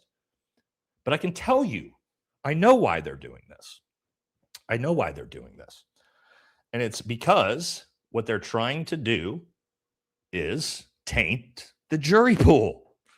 What they're trying to do is already establish that there's 100% proof and evidence, zoomed in 4K footage. It's all there. You can see it, the 30-aughts, everything you could possibly imagine. It's all there. It's the proof is there. So that way, the entire country and the potential jury pool walks into that trial thinking it's already proven. It's case closed. So that is what they're trying. And they are fucking lying about what they saw. Not me saying I think they're lying. We know like 4 or 5 people in that courtroom who have all said that fucking never happened. They're purposely lying about this. And if you're going to lie about that, doesn't that make us even more suspicious? that makes me even more suspicious about you guys. Now, knowing for a fact that you are lying about the things that you saw. So anyway, a little bizarre. Okay, now this one, guys, this next one. I wasn't even going to fucking talk about it. I wasn't even going to do a story on it. But I know so many of you and so many of my buddies in the entire special operations space have been on me if I am going to cover the Tim Kennedy resurgence. Tim Kennedy decides to make his comeback tour, okay? For those of you who are new to the show, don't follow the military stuff. All right. Tim Kennedy is probably the most visceral serial stolen valor committer in U.S. history. Okay. That's the context to who he is. Me and a lot of other creators did a lot of work to expose him and his stolen valor, 100% prove it. Well, he tried to make a comeback tour. And to be honest with you guys, I was going to do an entire video on it. And I decided, I know a lot of people were disappointed on this, will be disappointed about this. I decided I'm not going to cover it. This will be the only time I talk about it. Okay. Because I watched his episode. I'm not even going to show clips of it. The problem is it's all lies. It's more stolen valor. But I just realized this guy ruined his life. His life is ruined. His social media doesn't exist. He lost all his business partnerships. He has no money coming in. He's lost all his friends. I know because we have mutual friends and they all hate him now. And I just realized me dogpiling on this guy that's entire life is ruined at this point. It doesn't feel good. You know what I mean? Like, so I don't want to do it, guys. Everybody knows everything about him. But no, he's never apologized. He's never come clean. But yes, Pumpkin, he is a waste of my time and energy. So that's my addressing the issue with Tim Kennedy. I'm not going to cover it. I'm not going to give him the time of day. I'm not going to show him any relevancy. I feel sorry for him. Not that he doesn't deserve everything that's happened to him. He 100% has. But he's just a wounded dog at this point. You know what I mean? So that's it. We're not covering it. We're not going to beat him up anymore. But you guys, so many people were expecting me to do the episode that I felt like I need to at least tell our audience, that I'm not doing it. I'm not giving him the time of day. So we'll be skipping that one, right? I already exposed him. I already did enough to ruin his entire life. I don't need to kick him while he's down. Anyway, okay, we cool with that? Thank you to the chat. I know a lot of you guys really wanted that episode, but we're not going to be doing it. We're not going to be covering it. Okay, let's keep moving with the show. Now, great quote I want to get in before we get into the Democrats and Republicans, right? And it's kind of a little bit of an independent one here before we move into that. I really love this quote. So Theodore Roosevelt, Teddy Roosevelt was one of the last great independents, third parties, I guess you could say, the Bull Moose Party. And he had this quote, which I think this quote is very important right now. And MAGA and the Democrats under Joe Biden, not all Democrats, there was a lot of Democrats that were very, very critical of Joe Biden, but sort of to the tribalists on both sides, right and left, right? When your guy's in charge, he's God, he's king, you can't criticize him. And I think Teddy Roosevelt had a great quote here that we forget about. And he says, to announce that there must be no criticism of the president or that we are to stand by the president, right or wrong, is not only unpatriotic and severely wrong, but is morally treasonable to the American public. And I love this quote because what this says is just because someone's president or just because they're in charge, you do not have to blindly support any fucking thing that they are doing, especially if it is bad for the country. And I think we forget this one, right? I think we forget that we should hold our politicians accountable. You know what I mean?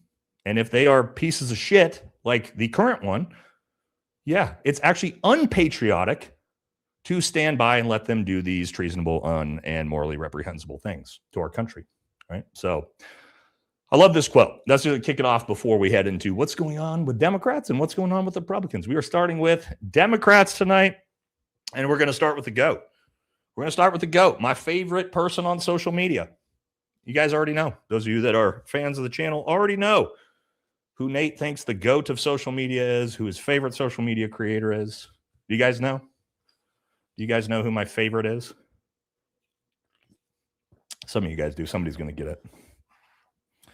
Yeah, I see you guys already know. Of course, Anna Kasparian, the GOAT. Now, Anna went viral again, as she always does this week.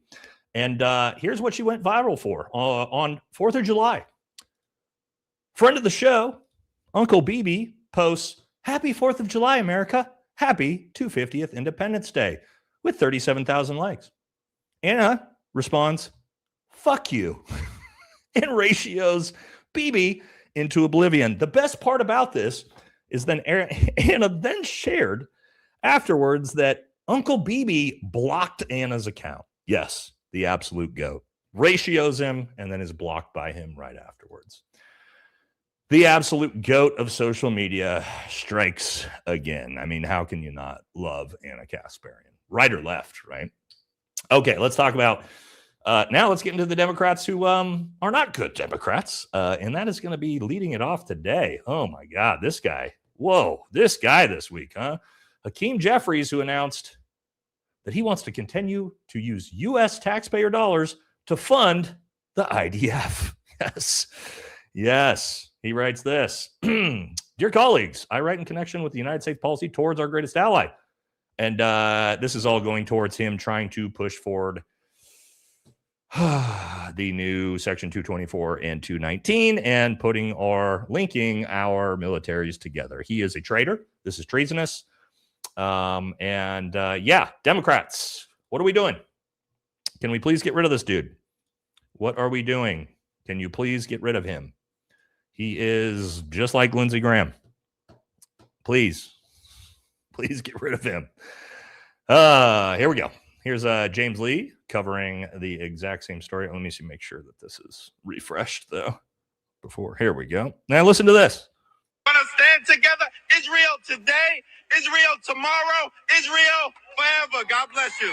Democrat Hakeem Jeffries just came out and said that he will oppose the bid to cut Israel aid. These are two parties that can't ever agree on anything except when it comes to Israel. House Minority Leader Hakeem Jeffries just told fellow Democrats Tuesday that he will oppose an amendment aimed at cutting off U.S. aid to Israel. This is referring to the amendment proposed by Ro Khanna and Thomas Massie to prevent the military merger of the U.S. and Israel. Why would he want to merge our militaries, you ask? Well, maybe it's because he's paid millions of dollars by the Israel lobby, so cutting off Israel would actually mean cutting off millions to himself. Yep. I mean, just look at how he's looking at Netanyahu with those doting eyes. Yes, anything for you, sir. I don't know why a British accent came out there, but seriously, have you heard him talk about America the same way he talks about Israel? Nope. Blue MAGA. Yep, blue MAGA. Blue MAGA. Just as big a problem as red MAGA. God, Democrats, come on. Got to get rid of these guys. We got to get rid of them. Your guys' side. Okay, now, you guys, we weren't able to talk about this last week because we had a different show when all this broke, and so many of you have left comments and are asking me if we are going to cover this in the Democrat section. And that, of course, is going to be Graham Plattner. We have to talk about Graham Plattner, right? How could we not? Obviously, you guys know I've been a big fan and supporter of Graham. He's been on my show, right? Graham Plattner.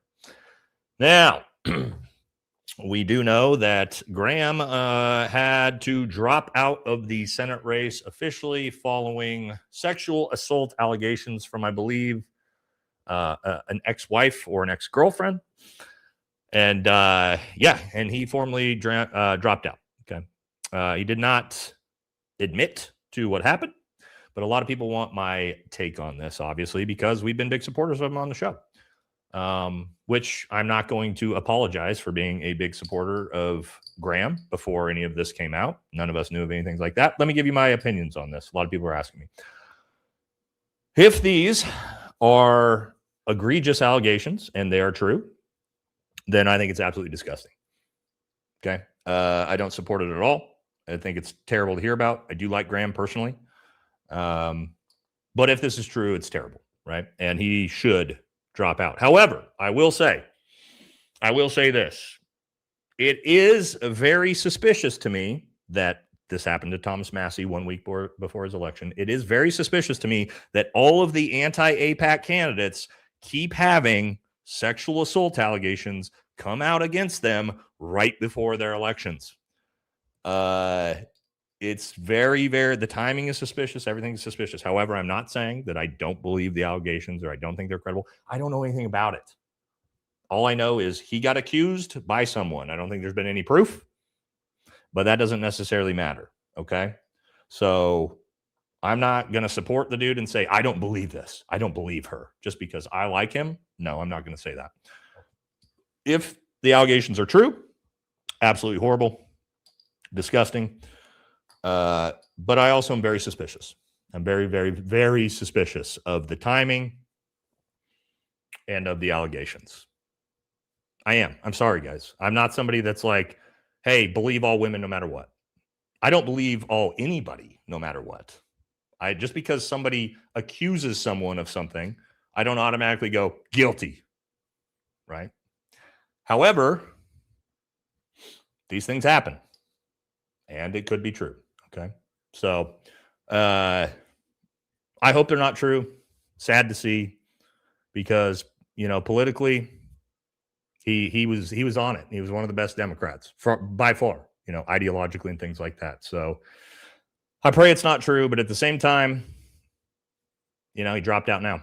So what does that mean? Does that mean he's guilty of anything? Not necessarily. What I would encourage, this is what I would say. Here's my final take on this for Graham, right? Because I'm not going to denounce a dude if I don't know if these things are true or not.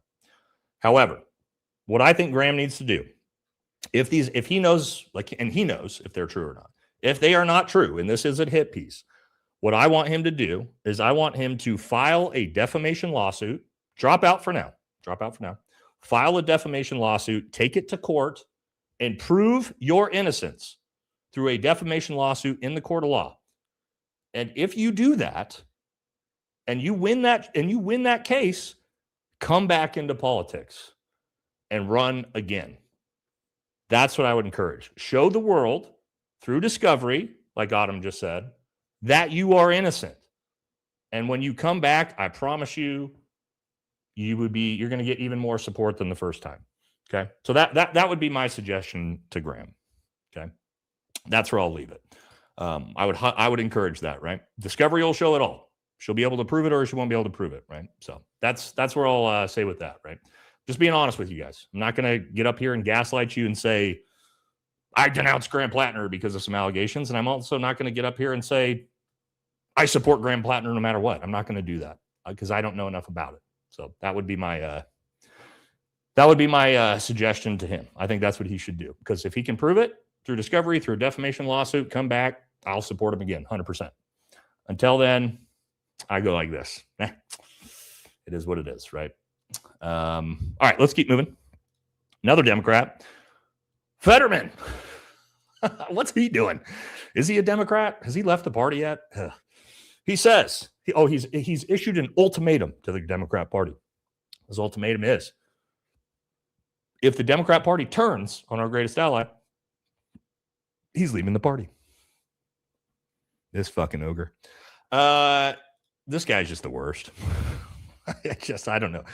I don't know what he's doing. There's nothing I think is worse than this on both sides, right? Of the political space, where he runs as a progressive Democrat, he wins, and then he immediately is just a pro-Trump MAGA, whatever. And it's like, I think both ways of that.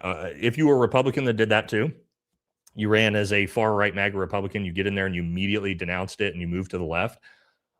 I think you should be removed from your seat because his voters did not vote for that. They didn't vote for those policies. They voted for a progressive Democrat, not a MAGA Republican.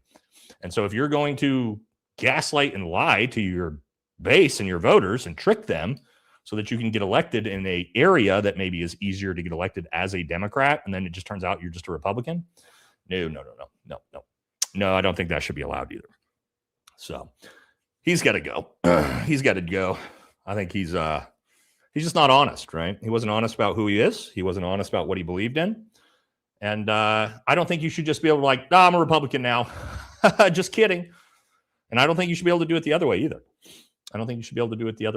You know what I mean? People voted for you based off of the things you promised them. And if you're going to promise them, I'm going to represent you via these policies, and then you get in there and you go, fuck you guys, I'm not doing any of that. Nah, dude. Nah, that we can't have a political system like that. Even if you maybe agree with him now. Okay, next one. Let's get into Republicans. And we got to talk about it. The first one, of course, we got to talk about. What's the big one? We talked about Lady G. The other one that we were not able to talk about last week, because again, we didn't have a regular Tuesday show. Mitch McConnell. Where's Mitch? Nobody knows where Mitch is. It's kind of like, remember when BB was just gone for a month with all those weird AI slop videos? It's weird. This is a video from Official Empathy Tour. If you don't follow him on Instagram, great channel, huge channel. Make sure you go follow him. But he's got a great take on this. Proof of life is easy. Hi, I'm Empathy Tour, Official Empathy Tour on IG. I'm alive. Hi, let's talk for 20 minutes. No, I'll make it shorter. All this guy needs to do is take a selfie of him speaking, saying, hi, I'm alive. I promise I'm really alive. Scott Jennings is lying. Every other person saying that they spoke to him for 20 minutes is lying. And they're doing it on purpose to drag it out past the August 3rd deadline so that Andy Beshear of Kentucky can push through a special election. And if Kentucky is such a red state, then put up a special election.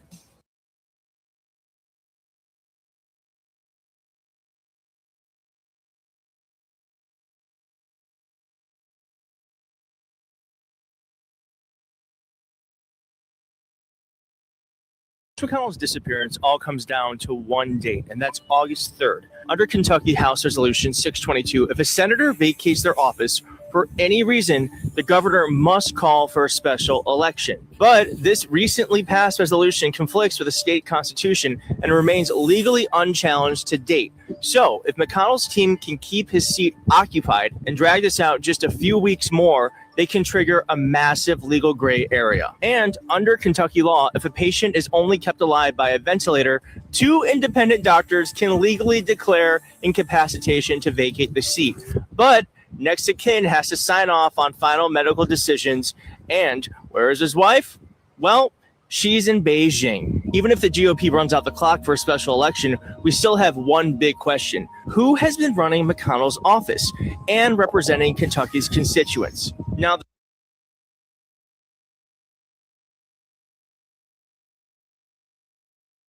Mike's muted. Now, yeah, I got it, guys. Now, great explanation by Keith on that. Now, what makes this even more interesting? I got it, guys. We're good now, right? What makes this even more interesting is the state that it's happened. See, you got to understand, Republicans are not worried that Mitch McConnell's seat is going to be taken over by a Democrat. That's not what they're worried about. Do you guys know what they're worried about? You know who they're really worried about running in the special election for that seat? That terrifies them. That is the worst case possibility ever. Yes, Thomas Massie can run for the Senate seat if it is vacated in that special election. Oh, you think Donald Trump is going to let that shit fly? They had to spend $35 million taking his seat in Congress, and then he becomes a senator in a special election? Oh, wow. No. Republicans are going, oh, no. Right? So they are trying. See? Friend of the show, Uncle BB says, absolutely not. No way, right? So that is what's really going on right now is Republicans are trying to basically weaken to Bernie's Mitch McConnell past the August 3rd deadline so that Thomas Massie can't run. Now, Thomas Massie, I believe, has said he wouldn't run for the seat, but I don't know if that's true. I think he might. Because that would be wild. That would be wild. Now, Massie might be thinking about running for president, so maybe he turns that down. But that would be pretty epic, wouldn't it? Wouldn't that be epic? An epic turn of events. All right, let's keep moving here. Let's get okay, we got some terrible takes from Republicans at this point. I don't know. I guess, yeah, they're Republicans. They're MAGA. And that, of course, everybody's favorite, huh? Andrew Colvett. Okay, let's see what Andrew has to say today. Or, excuse me, this was last week. Leftist logic. Let's abort American babies by the millions, but make citizens out of foreign babies by the millions. Illegals and their children are entitled to call America their home forever, but native-born Americans are evil colonist invaders. The left hates you. Now, I always find it interesting that MAGA Republicans try this weird pro-life thing, right? Not to say if you're pro-life, I have no problem with that. You guys have probably had my take on abortion. I personally don't support abortion in my own life. However, I do believe it's none of my business because I'm not a fucking woman, and I think only women should be able to even vote on the issue of abortion. As a man, I have no idea what it's like to be pregnant. I have no idea contextually, so it is not my fucking place to even weigh in on this, right? So me personally, I wouldn't support it, but at the same time, women, I support women. So if they want to have the right to do that, then I support them on that. That's my take, okay? What I do think about is interesting about Republicans, pro-life Republicans, MAGA Republicans is, man, they really only care about children while they're in the womb. Have you noticed that? They really don't seem to give a fuck about children once they leave the birth canal, especially like brown children. Have you noticed that? Like, we got no problems bombing little girls' elementary schools in Iran, just schwacking millions of kids and killing hundreds of thousands of kids in Gaza, right? Like, they're like, oh, fuck yeah, thumbs up to that shit. Love that. Kill all the babies in the world. They love that. It's like only before they're born are they pro-life. You know what I mean? The second they're born, they seem to really, really hate children. I don't, as a Christian myself, it's just very, very confusing to me. Someone like Andrew Colvett, right? Who supports the war in Iran, who supports, us tomahawk missiling little girls' elementary school. Like, he supports all that. He's fucking on board. But then he's going to call the left evil because they're pro-choice? I don't know. I'm not a big fan of that hypocrisy. You know what I mean? I don't pretend that I'm somebody, again, you guys, I just got my take on it. It's none of my fucking business the way I look at it. But I also have no problem if you're pro-life, right? I understand that sentiment. But it can't just be, I'm pro-life until the child's born and then I don't give a shit about children. I watch Republicans bitch about food stamps I watch Republicans bitch about free school lunches in elementary school. You know what I mean? I think it might have been Charlie Kirk, who I watched a clip of arguing that schools shouldn't provide free lunches to poor children. And I'm just like, is that what are we doing? Well, and the argument was, well, their parents should take care of them. And it's like, yeah, but not all these kids. I mean, my mom was an elementary school teacher for 30 years. A lot of these babies, they don't, like, the only meal they get is when they're at school at lunch, right? Because their family can't afford food, or their family are drug addicts, or like, there's a lot of different things. It's not the children's fault. So it always seems to be that the pro-life party never actually gives a shit about the children once they leave the womb. So anyway, that, you see Andrew Colvett say stuff like that, and I'm just like, man, I don't know. You're calling people fucking evil. Because they have a different view on women's rights than you? I don't know, homie. It's a tough sell for me. Tough sell for me. Now, again, let's talk about this. Let me talk about this. And this is to my point. This happened yesterday when we talk about what are the Republican Party, MAGA, also, look at the president and the Epstein files. Did they give a fuck about those children? No. And look what happened yesterday. This was yesterday. Colorado. Look at this. And I'm not even going to read this. Colorado passes bill to ban AI child, you know what, right? That's a good thing. We probably do want to ban that, I would assume. 17 Republicans voted no. 17 Republicans voted no, that they wanted this to continue. This happened yesterday. You want to talk about protecting children and being pro-life? Nah, sorry, homie. Like, y'all ain't the party for that. Y'all ain't the party for that. It's just, that was yesterday, guys. 17 of them voted to try to keep AI child, you know what, up on the internet.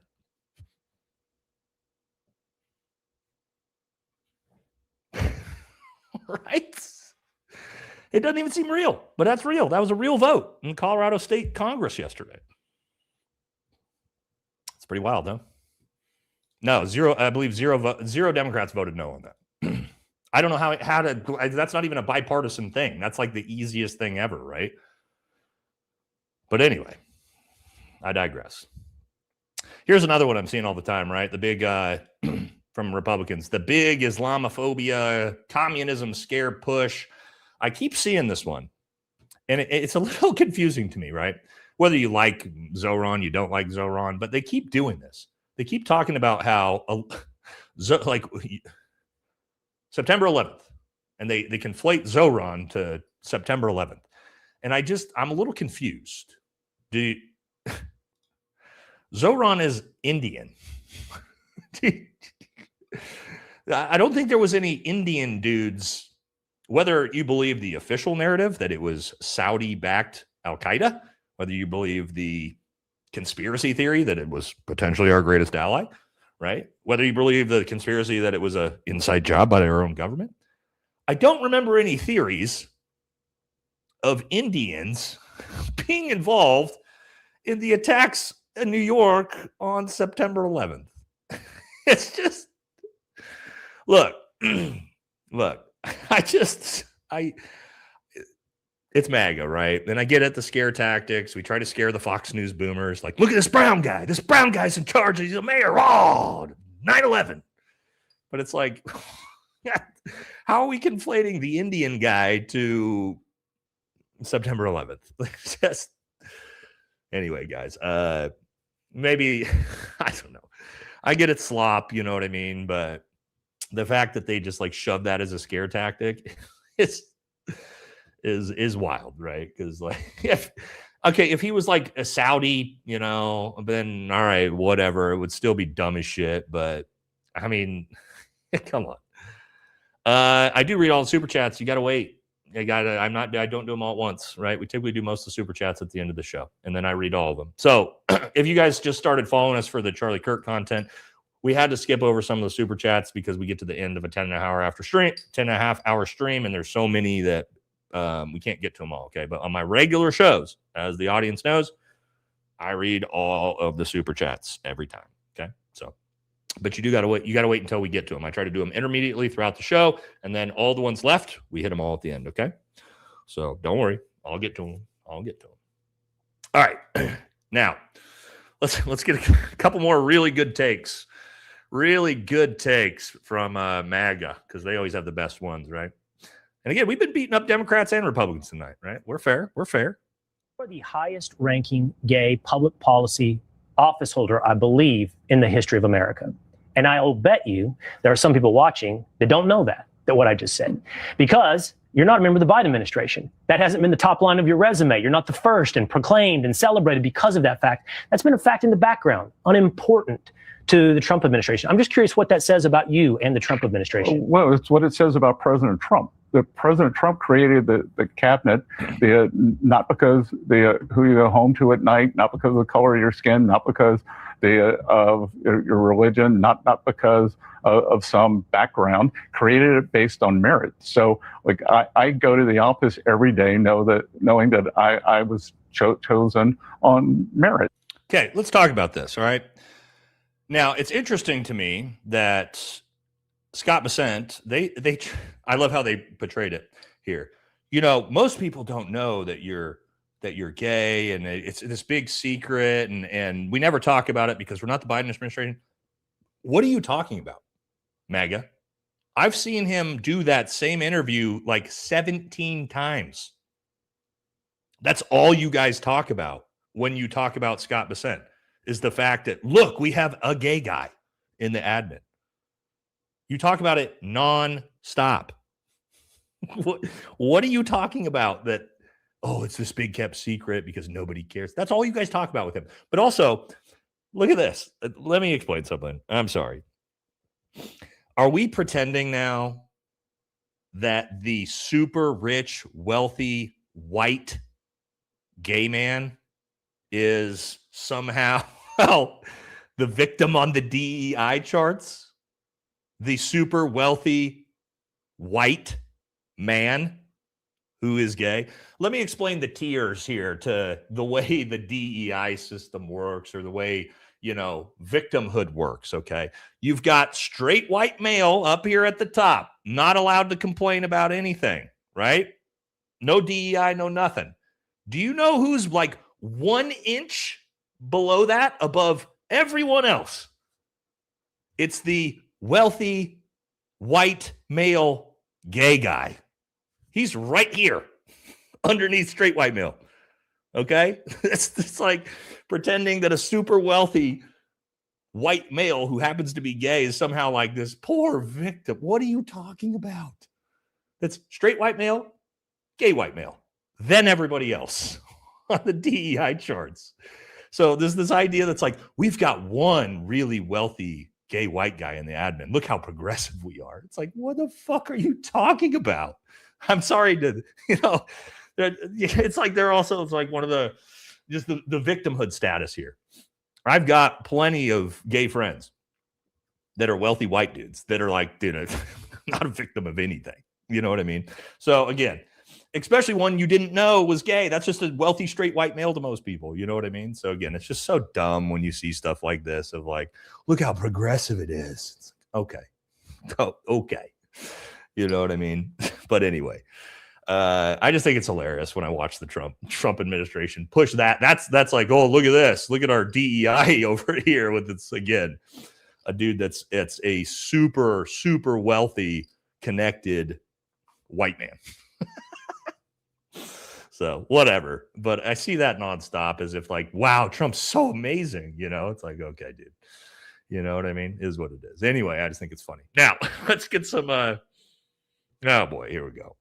Let's get some more really good takes. And if you're looking for a good take, well, look no further than Carolyn Levitt. Carolyn Levitt always has the best takes. She doesn't really know how numbers work or percentages work or anything like that. But, she could shill for the president. She can wear a cross around her neck as a necklace to do it. But let's see what she has to say about her own generation. Keep in mind, she's talking about Gen Z. She's 27 years old. Let's see what she has to say about Gen Z. My generation, I hate to say it, Gen Z and those younger than me have been raised with just silver spoons in their mouth, just getting everything handed to them. That's not the values this country was built on. It was built on meritocracy and hard work, pulling up your sleeves, pulling yourself up from your bootstraps, and achieving the American dream. And we need to protect it with all we got. Okay, so let's break that down. Carolyn Levitt, who is telling you, her own generation, she's just sick of how lazy they are and they're entitled, silver spoons in their mouths. Now, wait a second, Carolyn Levitt. When we're talking about silver spoons, didn't you marry a 63-year-old multimillionaire real estate developer as a 27-year-old? You want to talk about meritocracy? And you decided to at what, 25 years old, marry a 63-year-old real estate developer, and now you're going to criticize the rest of your generation and call them lazy after you married a 63-year-old real estate developer? Really? That's what we're doing here? That's what we're doing here now? Come on, right? Somebody said they met when she was 23. So she she graduated college, immediately marries a rich old dude, and then is here talking about merit. How do you think she got the position? She got the position through her husband and his connections to the Trump administration, and you're talking about merit? Come on, MAGA. Come on. Right. Here's another one from, yes, all right, why not? Again, if you want a good take, look no further than Carolyn Levitt. Here's another one. Crazy people who are advocating against what I call the 3 Ps: prison, police, and private property. They don't want any of those things, and those are the ideals that founded this great country 250 years ago. Okay, let's break that one down. So, according to Carolyn Levitt, Democrats hate police, prisons, and private property. Then she said, she says something there at the end that I think is a little bit more mind-blowing. She said, these are the principles America was founded on. America was founded on the principles of prison and police officers. Well, private property, but private property is not an American exclusive value. That's China. You have private property, right? Communist China, you can own your own home. So, but also Democrats in the chat, right? Democrats in the chat. Now, I understand the defund police movement back then. Look, I thought that was dumb. I've always thought that was dumb. However, most Democrats I know are not anti-prison, anti-police, and anti-private property. I think what most Democrats want is good police work that doesn't involve, I don't know, ICE shooting people in the face in the street that are American citizens. I think that's really what they want. Again, sorry if I'm speaking for you Democrats, but as far as I know, they just want good police work that's just not like murdering innocent people. Prison, I'm pretty sure they're fine with putting away actual criminals in prison, violent criminals. They just don't like things like putting away non-violent drug offenders, people for marijuana crimes. They don't like the idea of for-profit prison systems. As far as I know, I'm not a Democrat. I'm just saying, as all my Democrat friends I've talked to, this is the way they look at these things, right? They're not against putting away violent criminals. I've never seen that. And then private property, I'm not aware this was a thing, that we hate private property in America. Where is that coming from? So again, for the Democrats in the chat, am I way off base here? Is there, I just thought that was like a normal thing we all understood. So yeah, but that's Carolyn Levitt, right? Yeah, there you go. So again, but that's the Fox News slop that shoves down your throat, right? But it is what it is. Okay, it is what it is. Okay, last part of the show, we were going to talk about this. Where was it? Here we go. Yeah, so I know we got BB in the chat, so he could probably comment on this. But yes, yesterday BB announced on Fox News. He announced this. I believe it was with Hannity. That yes, they're preparing to merge the Pentagon and the IDF. BB announced it. Now, the good news, or that was on the 12th, 2 days ago. 2 days ago, he announced this. The good news is this happened today, which was the Senate voted on this, and the Senate blocked the NDAA with a 50-46 procedural vote, which means at the moment, for now, we are safe from the integration of the U.S. and our greatest ally, intelligence and militaries. Amazing. I thought this was going to go through for sure. It does help that Lady G and Mr. McConnell were missing, right? So that's why I say that's no guarantee, right? Because once we put somebody in those seats and they revote and they retry to push this.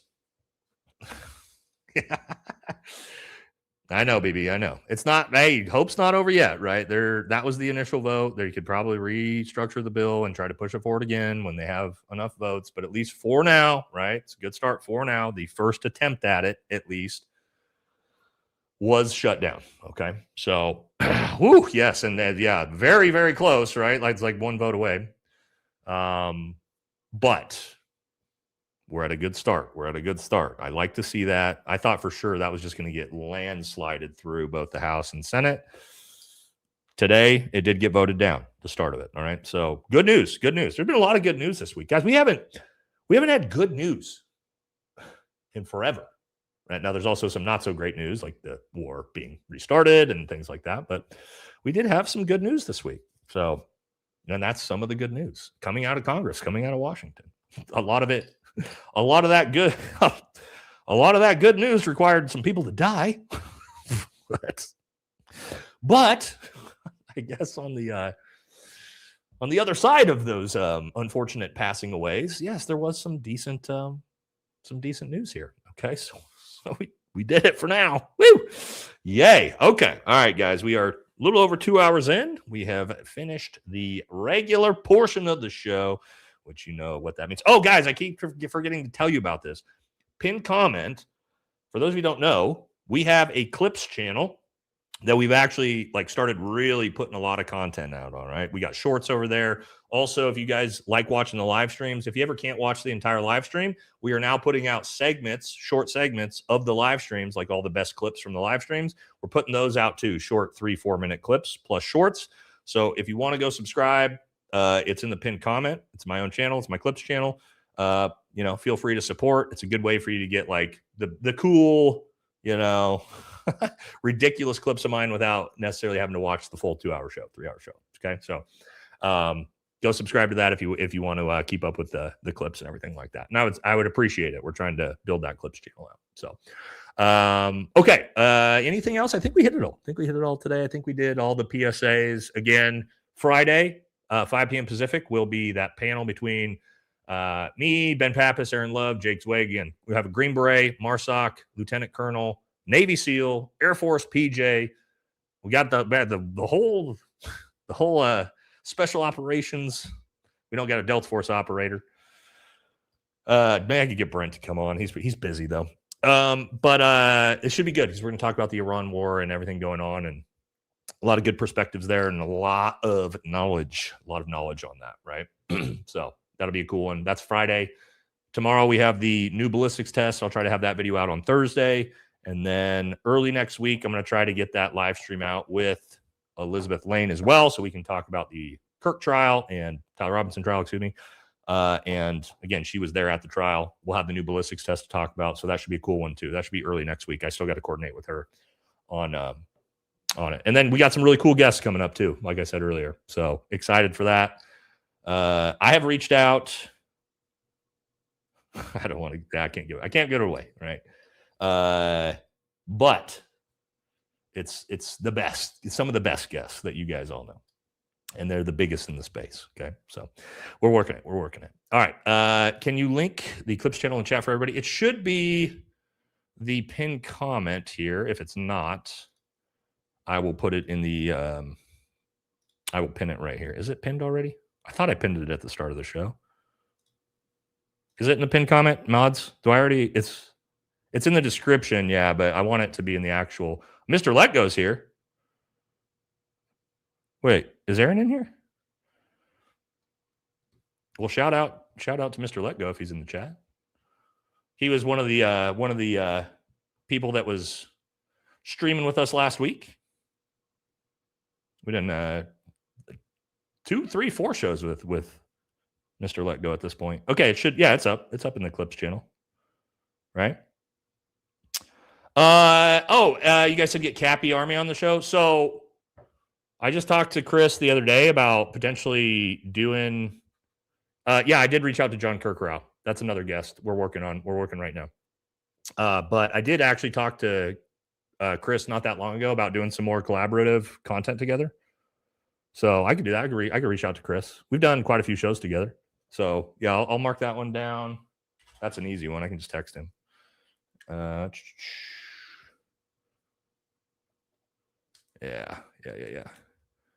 Don't worry. Yeah, don't worry. If you think I haven't invited Anna to come on my show yet, obviously I have. I haven't been able to get Anna to come on yet. But Anna, if you see this, I'm a huge fan. Come on my show, please. I have definitely reached out, right? And Jank too. I like both you guys. So yeah, just bully him. Ian's an easy one, right? Me and Ian will do more content together. Ian's been gone and so busy for so long, you know what I mean? We had Ian in the chat the other day, but he didn't have a studio set up. Ian was going to come on the show last week, but he didn't have we invited him on, but he didn't have a studio set up. I think he's just getting back to doing content again. So obviously you guys know I love Ian. Obviously that's an easy one. Okay. Are you talking about Hamity Yassine? Yeah, I love Hamity too. We've done content together as well. Scott Ritter is another one I do want to do content with. I don't think he's coming on the show. No, I don't think he's coming on the show. I'm just looking at other ones, you guys, because sometimes there's people I don't think about that you guys bring up, and I'm like, ooh, that would be a great guest. Great guest. That's another one who's not going to come on the show most likely. Yeah, I don't have anything against Nick. I think Nick's fine, personally. I think Nick's got fine content. I have nothing against Nick. I'm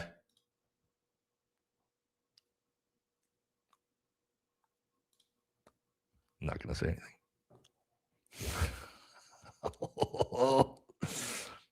Okay, I can't give it. Okay, I probably gave away too much on that one.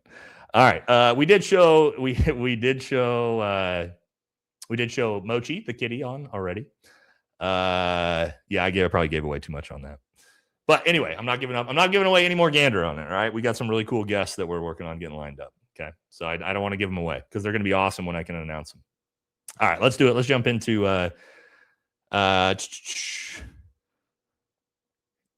yeah. I mean, I criticize his take on China, but I don't have anything. Oh yeah, I have been talking to Dan actually.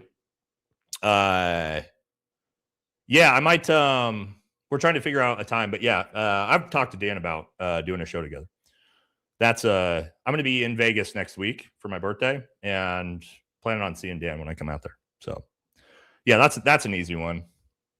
And he's really good friends with Jake Shields, who I'm friends with. So, but yeah, I'm working a lot of cool guests, man. Guests from all the political spectrum, right? Far left, far right. So that's kind of the fun thing we can do on this show is we can get. I do want to have Hassan on, actually. I do. That's another one. I do like Sam Hyde. Yes, we are working. This one we are working. You guys know I love Theo. I'm trying to get a hold of Theo.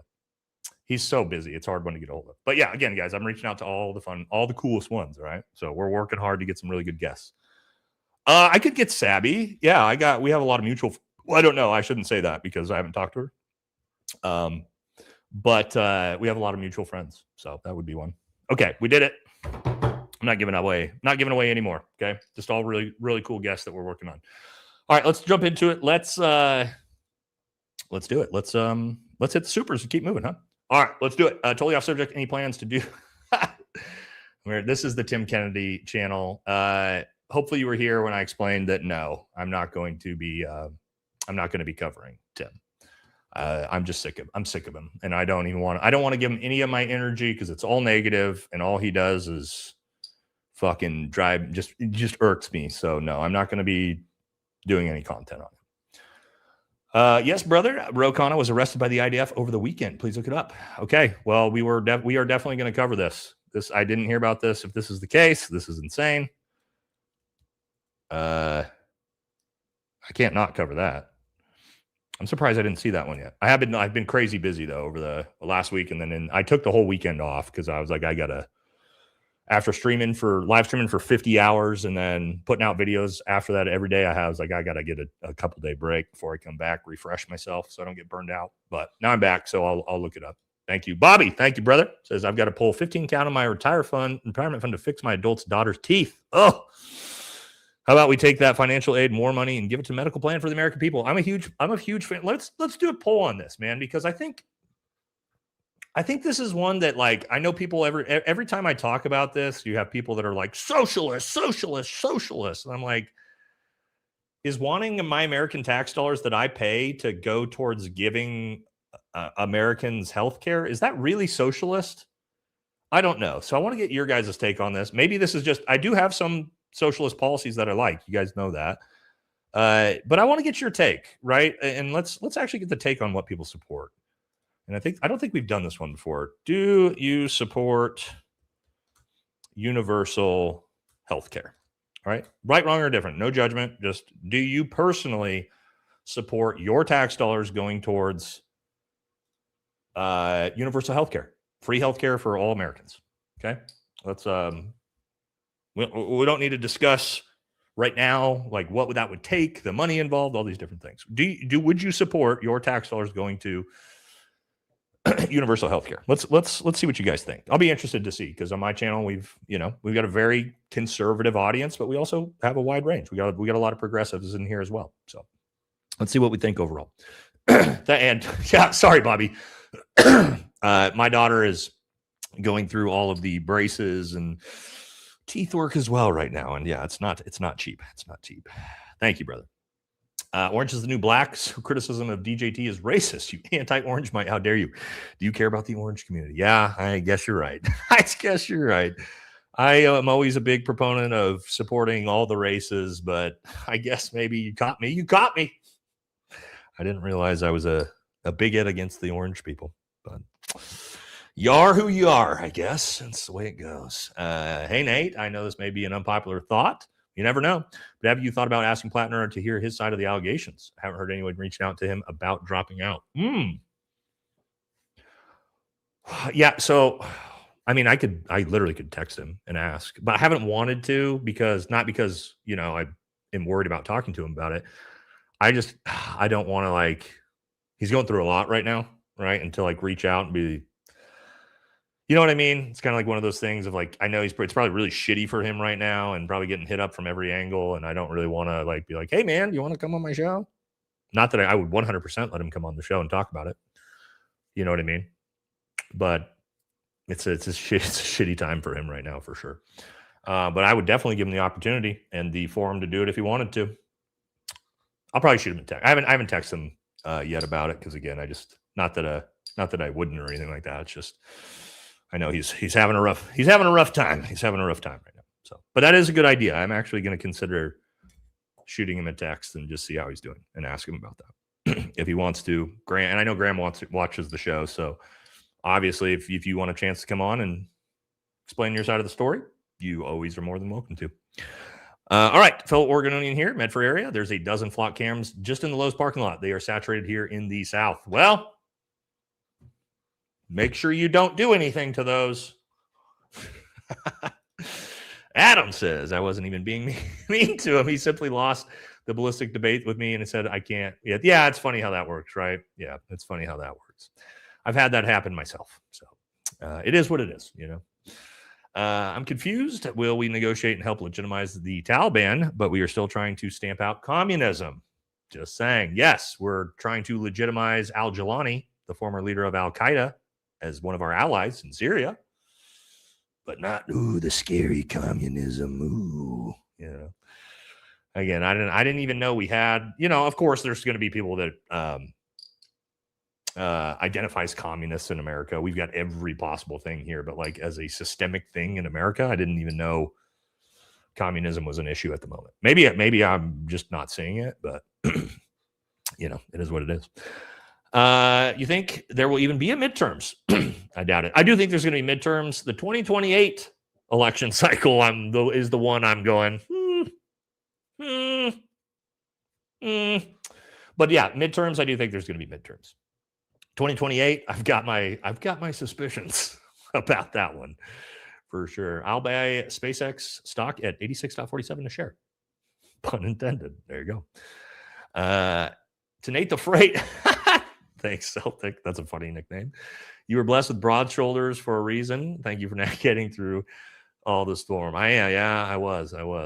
I should show you guys. I finally finished my full back tattoo, guys. Did I show you guys that? I put it up on Instagram. You want to see? And also you can see my shoulders, but let's see here. How do I get here? You guys want to see it? I finally finished it. It's on Instagram. We did it. I do have broad shoulders, yes. But yeah, we finally finished it. It took a long time. I'm actually going to go all the way up the back of my head, so there's a little bit more to do, but we did it. Woof! That was brutal, huh? Anyway. Yikes. All right. Thank you. Appreciate you, Celtic. Who wrote the letter to Congress? 710 more. Don't know. I'd have to look it up. Hi, Nate. Thanks for your service, but I hate war. To support our military. Yeah. I mean, a lot of veterans, a lot of combat veterans feel the exact same way, turns out. You know? It is what it is. No judgment on that. I'm with you. I'm very anti-war myself. Next operation should be named I'm Tired, Boss. Yeah. Susie says, I want to see DJT, friend of the channel, to actually debate Obama. Yeah, I'm telling you guys, if you want theater, man, could you imagine that election cycle? Could you imagine that build-up? Obama versus Trump? That would be theater, baby. That would be theater for sure. Want a third term so he can bankrupt you know who. Actually, you're right, Granberry. They're going to have to spend a lot of money on it. They will. Thank you, mate. Appreciate it. Mate. I thought it said Nate at first. Thank you. Appreciate you. AJ says, personally, I don't want to see Trump in a public space, much less everywhere in the media after that. That's true, AJ. That's also fair. Riley Guy says, DT has 238 pounds in his diaper alone, so he's much heavier than he's pretending to be. He very clearly looks like he has a diaper on in some of these new pictures. Let's see. Where is this one? Did I close it out? I might have closed it out already. There's a picture of him the other day of when he was like cutting the ribbon on something, and it's like it shows him from the side profile, and there's a lot of junk in that trunk. And I'm pretty sure it's not all his own junk. I think there's a little bit of a little something else in those pants. You know what I mean? And by that I mean a diaper. A little bit of a depends action. I made this joke earlier. Yeah, I made this same joke earlier. It's a funny one. Thank you. Any tips for SEER school and long range land navigation? SEER school, brother, as long as you don't quit, they'll make sure you have to pass, right? They pretty much don't let anybody fail SEER school as long as you try. You're going to go and you're going to starve and you're going to get the shit beat out of you, and you're going to freeze and all kinds of stuff, but it's fun. SEER was like probably my second favorite course in the military I ever went to. So don't worry about SEER school. It's great. You're going to have a fun time. Land nav is the big one. Any tips? Practice. You got to practice. You got to get out in the woods and you got to do it. That's the best way, right? Land navigation is a skill, and it's a difficult skill. Once you learn it, you're good, but you got to get out and do it, right? Don't think that you can just like show up and learn, and get out in the woods, get comfortable in the woods, learn how to use a map and compass beforehand, and you'll be okay. Land nav is a very required skill, but it's also not a hard skill to get good at. Okay, you can get good at it. Yeah, if you're going to practice, do bring a GPS. Don't walk out there with nothing. But yeah, this is actually super easy. If you don't know this, squat down, and it's actually the natural way you were designed to go to the bathroom. So it actually opens up your colon. Sorry for the graphic nature. Squatting to use the bathroom in the woods is like super, super easy. There you go. It turns out, yeah, bury it for sure. But it turns out, yeah, as a human being, you were naturally designed to do that, and it's not going to take you much to figure that out. So I promise you, evolutionarily, you'll figure out how to use the bathroom in the woods. Okay. Sorry to the ladies in the chat for the graphic nature of that one. Reality fatigue, when everything is so fake and G that you just tune it out like Bill Murray in Groundhog's Day. We're getting to that point. Yeah, we're getting to that point. Susie says, Nate, we didn't touch 2024 because even the Democrats didn't want Kamala. Okay, this is in reference to I asked why Democrats didn't steal the 2024 election. That is funny. I do know. I knew almost none of my Democrat friends liked Harris either. So that's a pretty good joke. It's a pretty good joke. Biden living rent free in MAGA's hive mind. That's true. Obama, though, who really lives rent free. They still can't let Obama go. He had been in office since, how long has it been? 14 years since he's been in office. And, right? No. 2016, right? 10 years since he's been in office, and they can't let it go.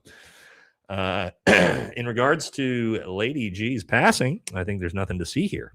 Yeah, me too. I think there's no conspiracy here. My dad was 50 fit and died of a heart attack in his sleep because he never kept his cholesterol in check. I think it's more common than people realize. Of course it is. 100%. They're trying to like run it as this crazy conspiracy that, Russia got him or whatever. Maybe, but what's more likely is that, again, a 71-year-old alcoholic probably had a pulmonary embolism after a 16-hour flight. That would be my guess. I don't think that's not that crazy. Lindsay's sister gets a seat. Yep. WTF. That sounds like a royal family treat. Yeah, it's a monarchy. That's literally what that is. I didn't have the bloodline hierarchy in this country. Well, we do in the Senate now, I guess. I've never seen anything like that before, but apparently that's what we do now. Monarchy, baby. Ladybug, fly away home. Lady G was truly despicable. DC rent boys are going to file plenty of unemployment claims. There's a lot of jokes about this right now. A lot of jokes right now about how the Washington, D.C. male prostitution market economy is in utter shambles this week, having lost Lady G. Yes. Don't know how they're going to recover at the moment. So unfortunate. Excuse me. Bobby says, I've got high-speed internet and just had to refresh 3 times. Quit stacking dominoes, Nate. The internet, NSA, BB, and cash. Don't like the truth. F, Lady G. Supporters tell you who they are. Yes, Bobby. I agree with you on that one all the way around. I don't know. Could be my show with the actual internet thing. Sometimes it happens. Fun fact, Cory Booker blocked a Democrat-led bill to lower prescription costs by Klobuchar by joining the Republicans in 2017. Booker takes money from Big Pharma. Blue MAGA. He's the king of Blue MAGA. Him and Jeffries. Yeah, not a fan of that dude, personally. A lot of hate watchers here. Yeah. We don't have that many, though, to be honest. We'll have a few hate watchers here and there, and some bots, but we actually really don't have that many comparatively. Go into Jesse, my buddy Jesse on Fire. Go into his stream. If you want to see some hate watching, which I don't understand because Jesse's like literally the nicest dude ever. I love Jesse. But man, he has some hate watchers. And I think he might be in. Speaking of Jesse, did he just go live? Oh, no, that's a regular video. Oh, is Baze on right now? I wanted to stream raid some of the buddies. I don't know if Baze is. I was going to do it for Baze, but I don't know if he's on right now. Nope, not live. Never mind. Okay, anyway, sorry, guys. Keep moving. Didn't know sister was qualified for the Senate. Who'd have thunk it? FML. I don't know how this works. I don't know how they can just be like, yep, Lindsay's sister is now a sitting U.S. senator. We got to look into this. I got to look into this. I got to look into the laws behind this of how, again, I've never seen anything like this. So the fact that maybe I need to deep dive this one to figure out how they pulled this shit off. But again, yeah, I don't get it. I don't understand how we can just be like, yeah, we're going to give the Senate seat to somebody's sister like that. It's just, I'm sure there's a legal way that they did it, but my thoughts are with the people that had their lives altered, significantly ruined, or ended because of Lindsay and the policies he pushed. Correct. And that's why I said this. This is what I said up front. I will not speak any way about Lindsey Graham in death that I did not speak about him in life. I think that's fair. Right? Luckily, the way I spoke about him in life was, but Weekend at Bernie's, Congress edition. We are there, dude. We are 100% there, especially with Mitch. Where's Mitch? Hashtag where's Mitch? Bobby says, sorry, guys. The tree of liberty must be refreshed by age and term limits, not by the blood of patriots. Isn't this Thomas Jefferson quote, Bobby? This seems to make more sense. Correct me if I'm wrong. Isn't that a Thomas Jefferson quote? It's a fantastic quote, by the way. Somebody, or Bobby, let me know or fact check me. But I'm pretty sure that's a Thomas Jefferson quote. Fantastic quote. It's one of my favorite quotes, actually, and it's very, very true. Okay, let's keep it moving here. Fun fact of the day is today, when you fly from West Palm Beach to Sioux Falls, your ticket will say DJT sucks. That's funny. Did you actually do that? Is that what your ticket said? That would actually be pretty funny. Okay. Thoughts on the film Citizen Vigilant and if people will follow the same idea? Yeah, so surprisingly, not very many people asked me my opinion on this. I was going to cover it, but I don't remember what we were doing at the time. I watched some of it. Look, I get what they were trying to do with the story, but like he goes from hunting like these immigrant, R gangs, and then he goes to like just like killing people in the government, to just like killing police officers, and you're just like, what are we doing here? I know a lot of people really liked it, and a lot of people were like, this is lame. So I don't know. I don't know. I thought it was okay. I think they went a little over top with the point they were trying to make, but I wasn't like, oh my God, this changes everything. Right. To me, it was like a fiction, thriller type movie. But anyway, I just wasn't really a fan or not a fan either way. Did you already talk about Roe v. Tate? I actually had not heard about this until the chat told me about it, man. I have it written down in my notepad to look up tonight though, because I'm gonna I'll probably do an episode on it because it's wild. I just hadn't heard about it. Joe says, I may regret this, but I think the service to the country should reflect the majority generation. If boomers are becoming the minority, they should not decide for the generations that make up the bulk of the workforce. No, I think you're onto it completely here, Joe. Excuse me. I think you're 100% right. And this is why I don't like the idea that 25% of our Congress is over 70 years old. Because love you guys, but you don't have skin in the game, right? Like you're on your way out in the next couple of years. So why are you making policy decisions that are going to affect Americans for 20, 30, 40 years down the line? I think you got to have skin in the game. And I don't think, 80-year-old people should be making those policy decisions. And that goes for me too. Like when we're 80, guys, I'm going to say, hey, you guys probably need to make the decisions going forward because I'm on my way out, right? So that goes for all of us. In every generation. I actually agree with you on that, Joe. Jen says, SC here, South Carolina. We have a special election August 11th for Republican nominee of November election. Candidates have till next week to file. So is this like they have a temporary, they're signing in Lindsey Graham's sister until the results of this election happen, I would assume. But also then like, why even do it if it's for like a month? Why? So she can vote through like bills so the Republican Party can tell her what to vote on so they can try to force things through while he's gone. Maybe that's what's going on. I don't know. Seems weird. Thank you, Jen. Katie says, current state of insanity. The FBI investigates the unaliving of a 71-year-old senator, right? But won't really look into the public. Isn't this true? Won't look into the public. This is a great point. A public unaliving of Charlie Kirk. But of course, Lady G has those special allies in low places. Isn't that interesting? Isn't that one interesting, Katie, that the FBI didn't actually not look into the case, but actually shut down other government agencies from trying to investigate the case, but they are more than willing to run a massive investigation to see what happened to, again, a 71-year-old who very clearly probably just had a pulmonary embolism. So it is. I agree with you, Katie. That is a little bizarre. Thank you.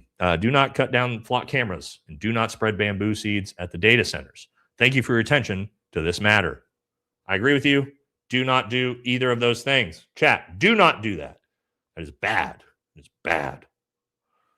All right. Oh my God, a Rottweiler puppy. You're going to get me immediately. If you didn't know, that's what we have. We are a Rottweiler family. Should be a mandatory medical competency evaluation yearly. Bernie is over 80 and sharp as a tack. This is true. But many in their 60s are going that way of dementia. This is true.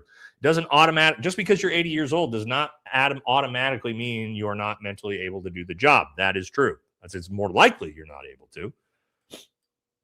But there's not as many. There's not as many that are like Bernie. More of them are like Mitch than are like Bernie, right?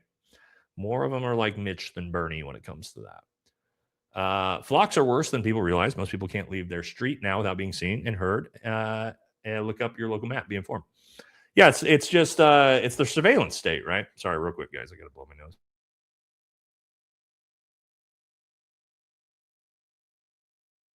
Whoops. It's the surveillance state, and it's obvious what they're doing, right? So we should be pushing back on that in the right ways. Don't go out and destroy them. Don't shoot them with paintball rounds. Don't do that. It's bad. It's very, very bad. All right. Dee Dee says there needs to be congressional investigations into the Nick Shirley, Benny's Tatums. They need the Julius Streicher treatment, journalist convicted at Nuremberg. So Nick Shirley, now, yeah, I mean, Benny and Tatum, obviously, but Nick Shirley is a big deal, right? Because Nick Shirley actually fabricated a story while he was in Cuba that he was being detained by the Cuban government, while at the same time, Donald Trump was talking about bombing, invading Cuba. So, yeah, that's not good. Nick Shirley is very, very clearly a paid propagandist. And, you know, sorry if you're a fan of him. I'm just letting you know that, you know, he's the goy who cried wolf is what I call him now, because it was, you know, completely disproven that anybody was after him. So I don't like that. I don't like stuff like that. You're not a journalist. You're a paid propagandist. You know what I mean? Yeah. His is too obvious, right? The Cuba thing, they blew it with the Cuba thing. That was a huge screw up for them on that one. I'm all about independent journalists. Tyler Oliveria, same type of content, but he is an actual journalist, right? But also, he's having his YouTube channels and his Patreon and his TikToks banned because turns out when you're a real journalist, they don't like that. They do not like that, do they? They don't like that. They don't like real journalists. They like the Benny Johnson, Nick Shirley kind. Bobby says TK is making shit worse for himself. Tim, yeah, no need to attach yourself to a burning out star. Just watch it crash in. Bobby, thank you. That is a great point, and I do like your thought process there, right? Yeah, no need to be a part of watching that burn in. It's already burned in. That's why I'm not going to do it. So I agree with you on that. Cody says I'm going to shut Graham's mouth soon. Call him Project Mockingbird, from a 12-year military career to running for political office. Let's talk about that, right? In a district he didn't live in, to receiving the Midas touch while rising to the top. Let's talk about Graham Allen's military career. 12 years as a tanker. He got out as an E6. Nothing wrong with that. Great service, okay? However, for him to then leverage that very, very average, what I mean by average is he didn't stay in very long. He wasn't very high ranked, right? To leverage that military career into working for Pete Hegseth in the DOD as their media manager, as a Fed. How did you do that? Because, see, he got out as an E6 after 12 years. I was an E6 at 4 years into the military. My fourth year in the military, I was already as high ranking as Graham was when he got out of the military, right? So to your point, it's a little bit bizarre how he leveraged that military career into what he's doing now, right?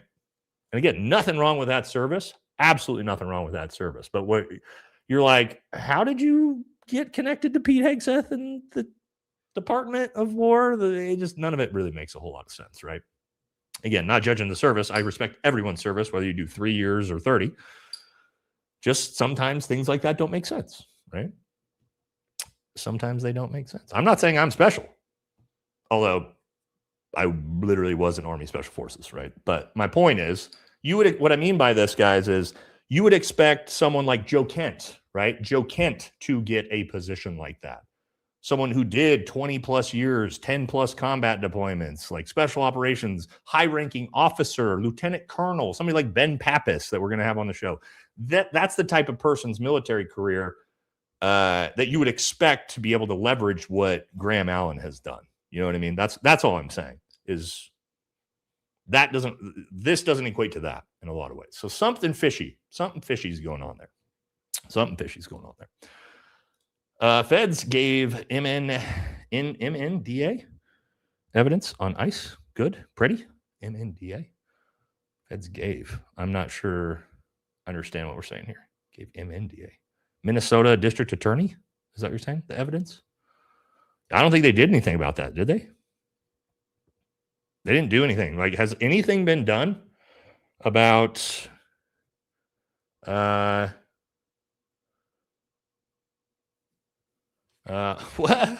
is? Only you believe you were part of Special Forces. I'm pretty sure I was in Special Forces longer than Gary, actually. So maybe I don't know the exact dates. So what do you mean? Gary said I wasn't in Army Special Forces? He doesn't have the military accolades I have, by the way. So we should probably be careful with that one. Real careful with that one. Yeah, I was in Army Special Forces for 10 years, 2 months per my DD-214. Thanks on that one, bud. I'm pretty sure you're baiting. If I couldn't imagine he would have said that. You know what I mean? But anyway. The prosecution started in court that the enhanced video was the same video we saw, but with blurred faces and red circles. So they were lying too. I think what they were saying is like maybe they used AI or they used something to enhance the image to make it better quality, but they don't have any real good they don't have any actual footage beyond what we saw. And then maybe they use some type of enhancement to zoom it in. But I mean, I don't know about you guys, but typically when you just take a picture and you zoom in on it, the quality becomes worse. That's the way zooming in works, right? The fidelity becomes worse as you zoom it in. The camera has to be better as you zoom it in, right? But if you just take an already, like just a picture or just a video, and then you try to zoom it in, it's going to get typically less fidelity unless you use AI to increase the fidelity as you zoom it in, right? So I think what they're saying is, yeah, right, it's just going to look like pixels. So, and that's what the all the girls we know that were in the courtroom said, is it was literally just the regular video, and then they just zoomed the camera in on it. It wasn't the camera zooming in; it was just they just actually used this computer to zoom in on it. That's just going to make it more fuzzy, yeah. Okay. Michelle says, FYI, servile means submissive, servant, or sycophant in the Roosevelt quote. Oh, I don't remember what I said. Maybe I misspoke as I was reading it. My bad if I did. I don't remember. I don't remember, but thank you. Hobswister says, I can't wait to see the after-school special about Al-Jawlani's redemption arc. Yes, it's never too late.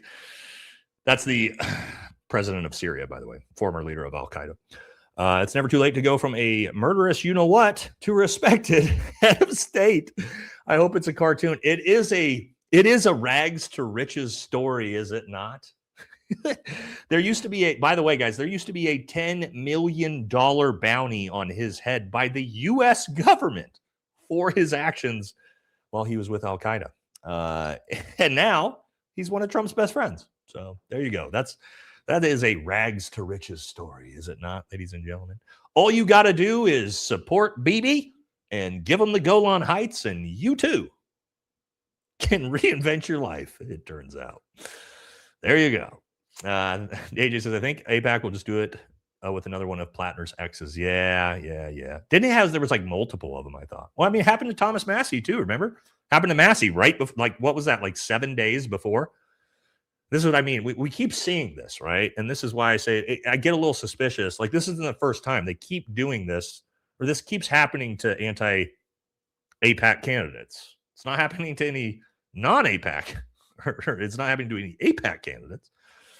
But it's just like, it seems like every anti-AIPAC candidate just happens to have an SA allegation come out about them right before an election, which, again, it's pretty sus. Not to say it's not true. I'm just saying it just doesn't. I don't feel great about it. Joe says, I think you mean IDF wants to merge with the U.S. military. Yeah, well, I mean, that's what they're trying to do. We'll Well, I will let my brothers and sisters from other branches say, but if you want entry, complete boot camp, Paris Island, SC just saying. Well, the whole purpose of this is just for funding. Okay, so let me explain why they're doing this. What we're not going to do is like merge them together, as in like we're going to train together, things like that. What they're trying to do is, so what they can do is BB and AIPAC can be like, hey, look, we completely decoupled. The United States doesn't give us any money anymore, except for the fact that now they fall under the Pentagon's budget, and they don't have to tell anyone. Now, instead of Congress budgeting to send them money that everybody can see, they'll put it under the Pentagon budget, and now you don't get access to it. You don't get to see any of it. Friendly reminder, the Pentagon just happened to fail the last 7 audits in a row, which means they're not going to show us anything. So they'll just have free reign to send as much money as they want, and nobody will have any fucking clue what they're getting. That is why they're trying to do what they're doing, right? And then that way, hey, the American people, they're not even seeing it. So like we start, hey, maybe they won't care anymore because they don't know what's happening. So that's why they're doing what they're doing. All right. So just keep that in mind. It's all smoke and mirrors.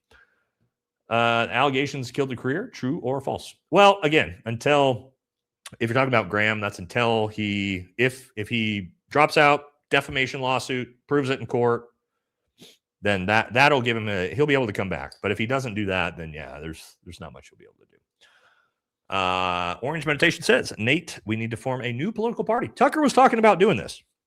Even if they tried to stop us, F them. America first. We Americans have more in common than difference. This is true. Take the lead. I'm too old. Semper Fi. It's so hard to do. We have to have someone.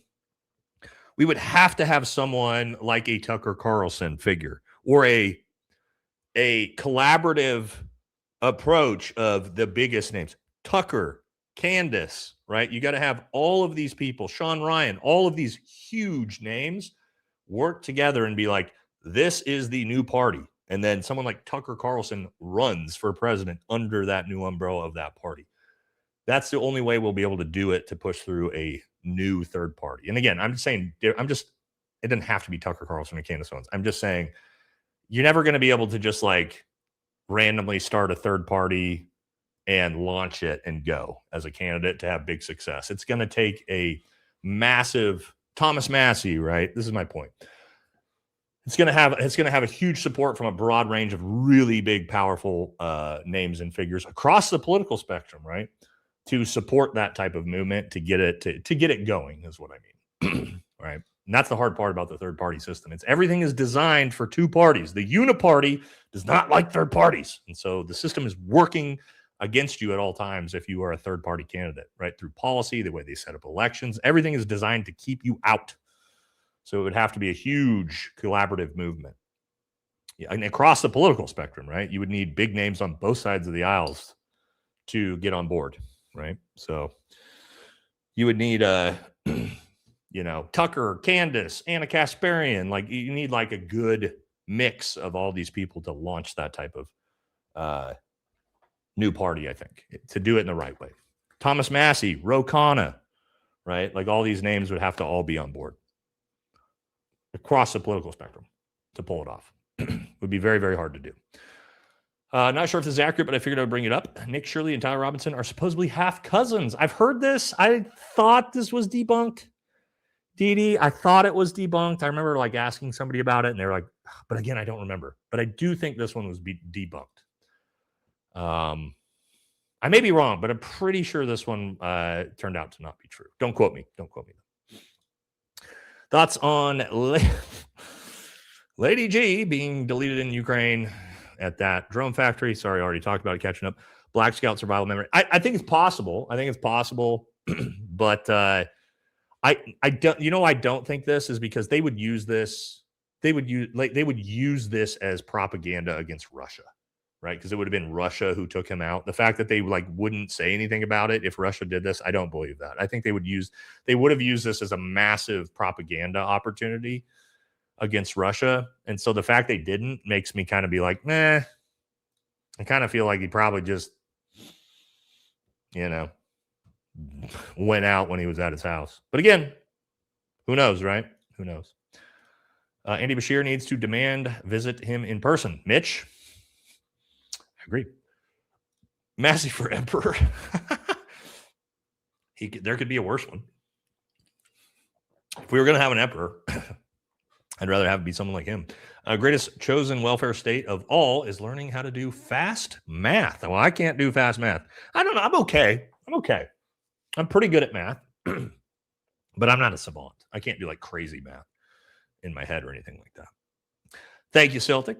Daniel says, hey, brother, good catch. Good to catch you back on a live stream. It's been a while. I have a question with Ty. It took him 30 seconds to run, lay down, get zeroed, in breath, take this shot. How realistic is that? Well, it's not. There's a lot of problems with that. The idea that the biggest problem right out the gate is that he had this 30-06 disassembled into multiple pieces in a backpack, and part of it's down his pants, and the scope had to have been taken off because you couldn't have had it on the barrel itself to fit it in the skinny jeans. And you cannot, everybody who knows what shooting a rifle is, once I take my gun apart, it's no longer zeroed. And by what, for those of you who aren't, firearms buffs, what that means, the scope, right? The thing that you zoom into and you look through the optic that zooms in so you can see the target close.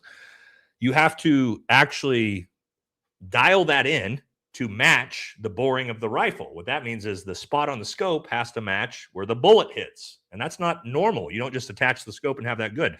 You have to dial it in, right? Get it all correct. Once you take the gun apart and put it back together, it's no longer zeroed. And so the idea that you're just going to put this rifle back together, unzeroed, lay down 15 seconds, take a cold bore shot, it'd be good to go, is so unrealistic. Just that. I'm not even talking about the 30-06. I'm not even talking about the no exit wound. I'm just talking about just that by itself is not a thing. It's just not a thing. Everybody who shoots is like, you're telling me he took a unzeroed cold bore shot and nailed it first try?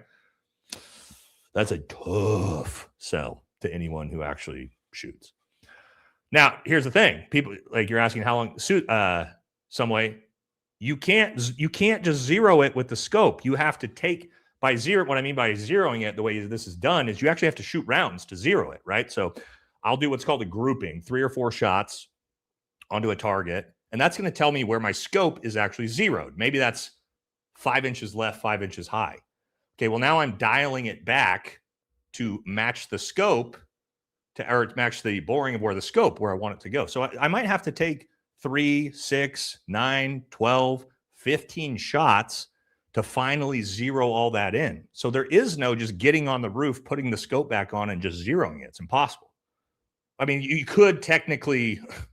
Okay, don't get it's not impossible. You could technically do a board zero where you actually like look through the barrel and try to match up this way, but this is not. You can't do that in 15 seconds, right? Right. So yeah, and Adam talked about this too, right? So that's not a thing. But what we're supposed to believe that, right? And no, he could not. You don't just zero the rifle up on the roof. That's not a thing either, right? So, yeah. Exactly.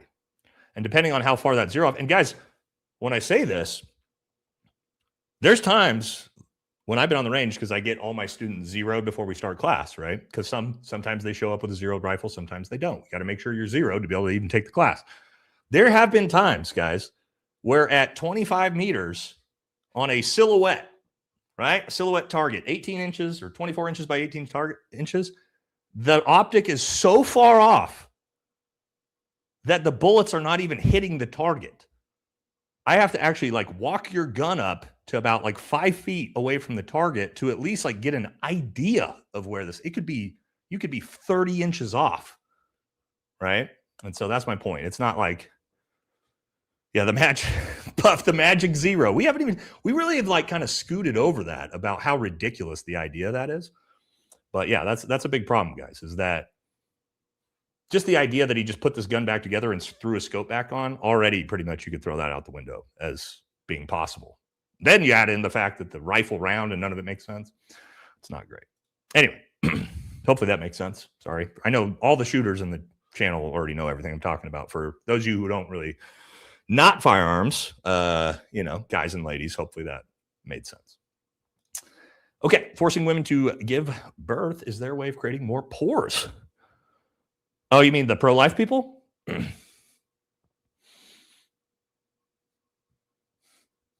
Interesting take. I'd have to think about that one. Thank you, Dee Dee. Bobby says, I'm so grateful for the 60 years I've lived on this planet. I pray for 20 more to go, and God willing, get to be a pain in the ass to the current political class. After that, I will find a way to super chat you, brother. I'm so tired. Well, thank you, Bobby. Bobby, you still got skin in the game at 60, buddy. You're not even at retirement age yet. So you still got skin in the game. You know what I mean? You're not there yet. You're not there yet. Thank you, Evan. Appreciate you. No comment. Ryan says, didn't Besant work for Soros? And Lutnick never went to the island. I don't know if Besant worked for Soros. I don't know deep in his backstory. That would be weird. That would be weird. How come all our politics around sexuality? I don't know, man, but it seems to. They also, well, let me pitch something to you, an idea about this. And this is kind of where blackmail comes into these things. I do think that the political apparatuses, the big politics, right? The people who are, big Republican Party, big Democrat Party that are finding candidates. I think they do purposefully try to find people with conspicuous past, interesting sexualities because they're easy to blackmail and control. I do think there's a lot that goes into that, right? If you are someone who is into creepy, weird sexual stuff, potentially illegal, wow, and I can find that out about you, you are a lot easier to control than someone who's just a normal, God-loving, straight male or female with no weird proclivities or anything like that. I do think that they target those people in general.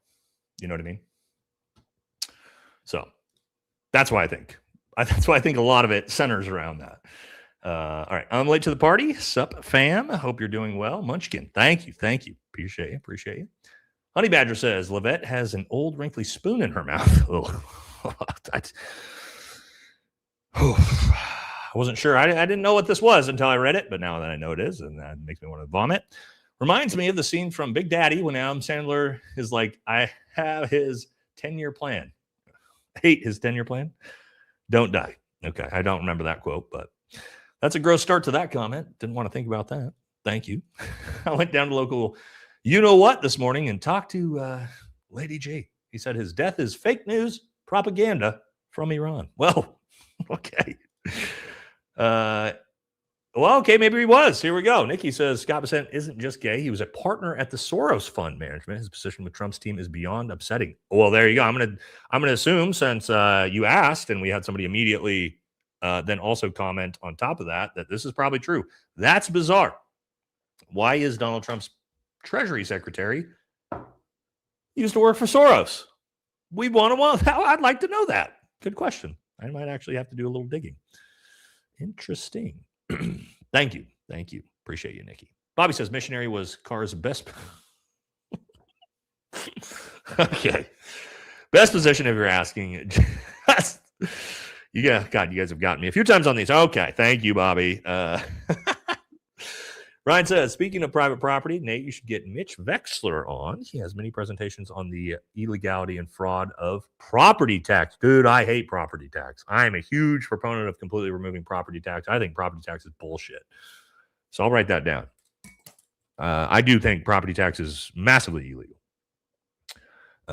What's his name? Mitch Wexler. I don't know who that is. Maybe I've seen his stuff, but I'll write that down. Thank you, Ryan. Appreciate it. AJ says, I called the DC line and left a voicemail for Chip Roy, my district, and told him to vote no. Good. I encourage everyone to do that on, Section 19 and Section 224. Do that. Actually be vocal about it. Find your politicians' numbers, call, and complain about it. Yeah. I mean, that's the best we can do. Thank you, AJ. Great advice as well. God's Country, wow, big donation. Thank you so much for the generosity, brother. Appreciate you. Says, we currently have this is so crazy. 4,542 data centers in the U.S., all sucking our taxpayer utilities. All these old congressmen and senators over 70. We have paid for knee surgeries and hip replacements. So much oil, people can sink takers. Wake up. It's not D versus R. It's us versus them. I mean, how many times are we going to say it on this channel? You know what I mean? We're all in this together. If we could ever realize guys, that we are all in this together as Americans. Oh my God, we could make so much difference. We could get so much work. But thank you, by the way, brother, for the generous donation. As long as we have this stupid ass left versus right, and people like Andrew Colvett, the left is evil. It's like, dude, I get it. You guys are paid shills and you're trying to cause divisiveness because that's the entire point. But, and is the Islamophobia fear and just, black versus white. It's just all these things where it's like, dude, at some point, man, it would sure be nice if we could all just realize that as Americans, regardless of our race, religion, creed, ethnicity, our political party, I promise you, we all have a lot more in common with each other than we do Donald Trump's family. I can promise you that. But I don't know. We're doing our part. We're doing our part here on this channel with you guys, right? We're doing the best we can with the platform that we have of trying to be good representations of that and not using my platform to push divisiveness. I am proud of my own content. I don't talk about this very often, but I'm proud of my own content that I do not use this channel to push divisiveness in America, almost ever. I will attack and shit on the people who are doing that, but I tried to do my best to not subscribe to any of that. You guys know that. All right, let's keep moving. Thank you so much, man. Dave Smith. Yep. Big fan of Dave Smith. I've reached out to Dave. Here's the thing that's hard, guys, is like all of us that are, big creators, our inboxes and things get flooded, which is absolutely fine. You guys reach out and you give me tons of good information and tips. I promise you, I read all of it. Can't respond to everything. But the problem is things get, I've had people reach out to me that I've done content with later that I just miss their stuff. You know what I mean? Because it's hard to keep up on everything. So sometimes people just miss your messages too. BJ says, thanks for always being here, brother. The fact that our government is even considering merging our military with our greatest ally infuriates the F out of me. As a vet myself, I'm glad I ETS'd out in 2011. I miss the mountain infantry. Were you in 10th Mountain? And my unit, but this is unacceptable. Dude, it's crazy. It's straight treason. Straight treason. Every single politician that votes yes on this, in my opinion, is treasonous. Andrew Wilson. No, not interested, man. I think this dude's a scumbag. He just berates women. I don't think he's intelligent. I think he just fucking screams at people. And he is kind of the king of divisiveness. So no, he also doesn't have a resume at all. So it's like, what would I even talk to this guy about? No, absolutely not. I think he's a scumbag. You'll never catch me giving him my platform. Rovert says, missed the show. Perfect listen for work tomorrow. Have you covered the leaked Hannibal directive video? I have no. Oh, Hannibal directive. I have seen a few of them, and I'm well aware of that. That's a very touchy one. That's a tough one to talk about on social media still. You know what I mean? Tough one to talk about because you could get your channel banned real fast. So we got to be careful with that one. Just saying. So there's still some things that are tough to talk about. If you're looking up the Ro Khanna detention in Palestine, Jake and Anna did a good episode on it. Perfect. I will just watch the Young Turks episode on that then. Appreciate it. Thank you. That'll make it a lot easier to find. Excuse me. Socialism is the public ownership control of the means of production, i.e. no private producers. That has nothing to do with the government providing services, which is literally the job of the government. All right, there you go. I think that's the classic definition of it. I think MAGA would say it's communism. Ooh. You know what I mean? Not that I think that. I'm just saying. When they push it, it's the scare tactic, right? The Red Scare. Ooh. That's what they're pushing when they talk about that stuff.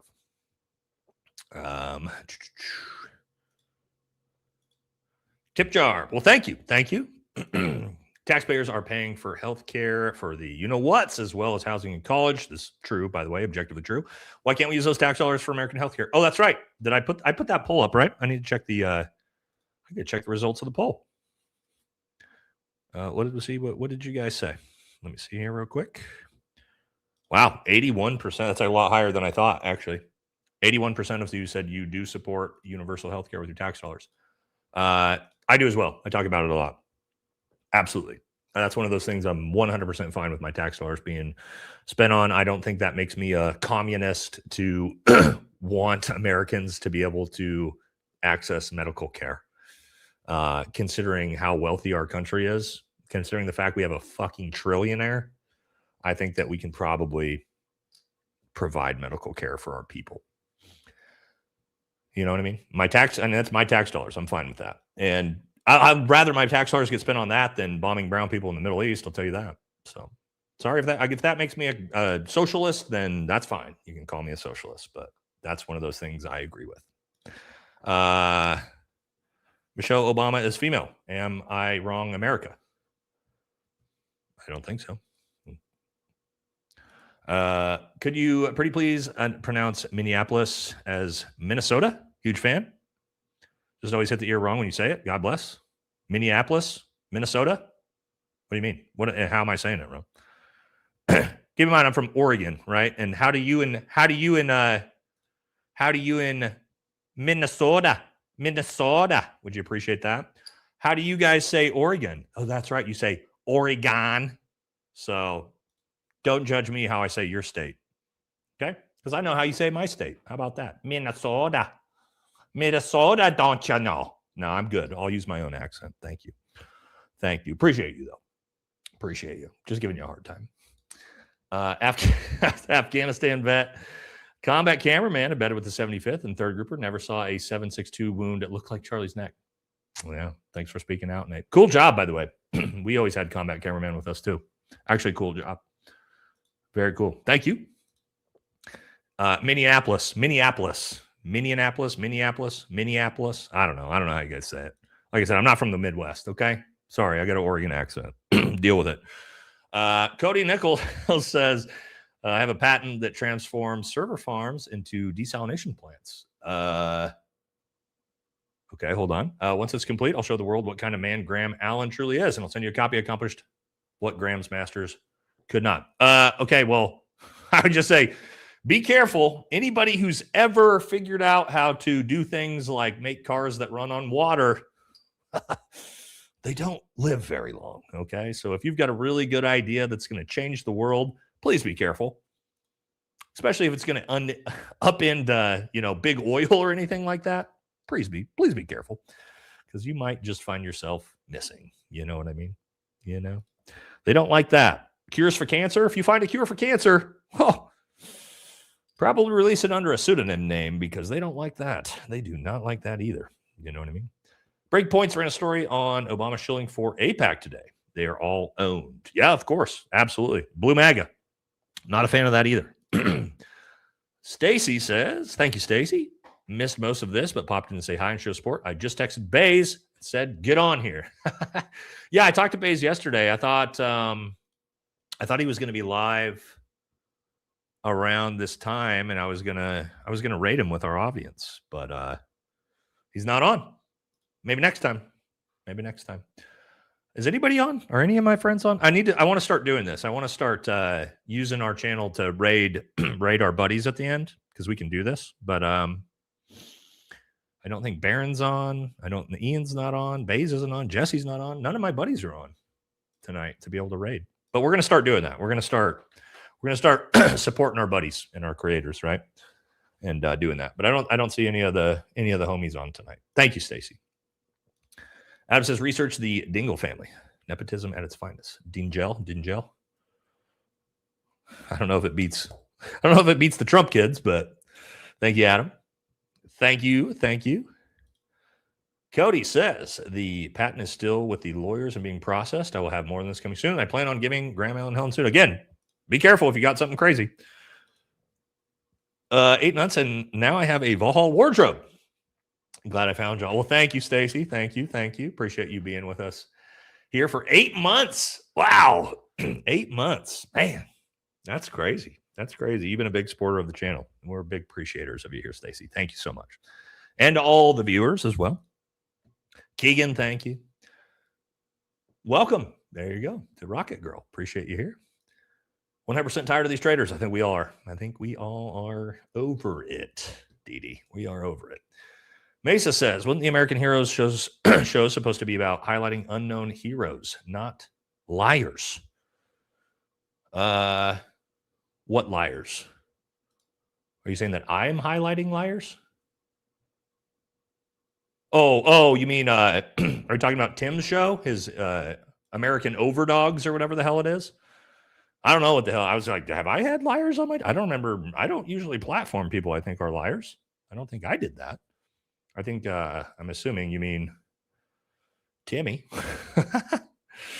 Right? Hopefully. I don't think many of my homies are liars that I know of. All right, but thank you. Cody. Okay, you got another one here. Thank you for the big, generous donation. I have a book about Graham Allen coming out soon that may open your eyes. He spent most of his military career in the reserves and worked as a recruiter before unexpectedly leaving and launching his campaign for political office.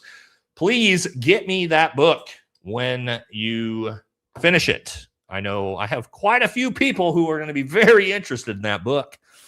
So please connect me with that, Cody, when you are done with it. I have quite a few friends who would like to know a little bit more about him. Okay. So yes, absolutely get me that book as soon as you're done. For sure. Thank you. All right. Amy says, yes, feds finally just gave all the evidence to the DA. Just that. Oh, with the Alex Preddy case and the Renee Good case. Just now. Oh my God, dude. That's crazy. Because nothing's happened. There's been no accountability for either of those yet. That's wild. Christopher says under Amendment 17, governor of that state can appoint somebody or relative under gubernatorial laws to finish the term, then has to have the election.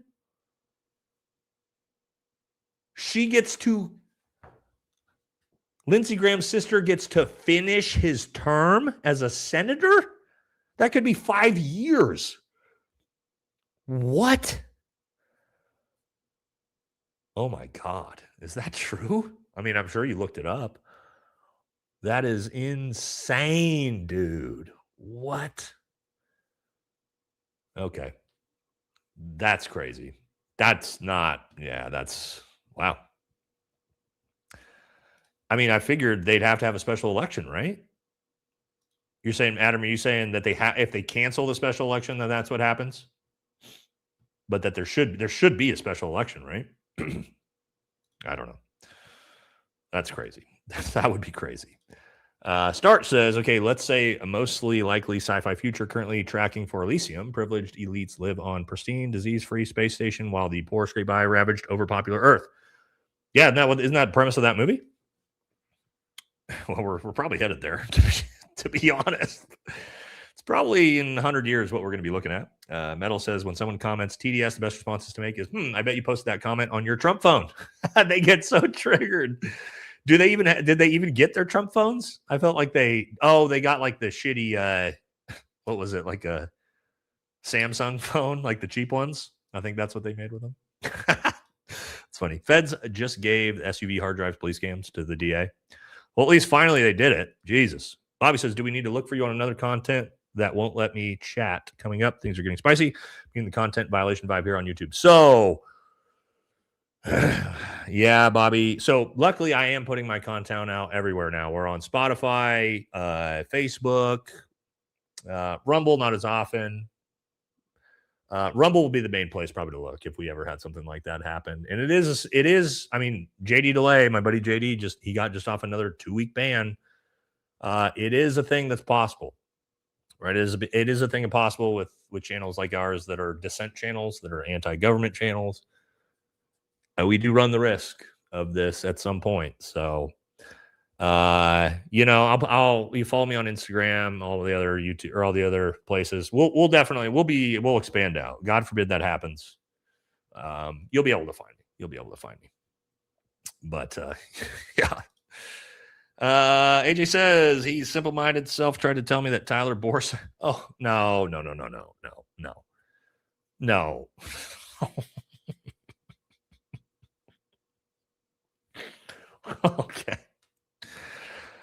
Okay. Wow. 30 seconds. Tyler Robinson. The 22-year-old kid whose hobbies include Magic the Gathering and fishing and video games, but not shooting and hunting. He's trying to say that Tyler bore-sighted his rifle.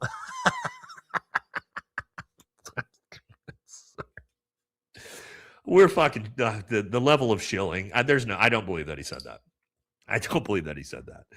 He actually is a firearms expert. There's no way he said that. It's too fucking dumb. That's too fucking dumb. There's no way. I'm sorry. Okay.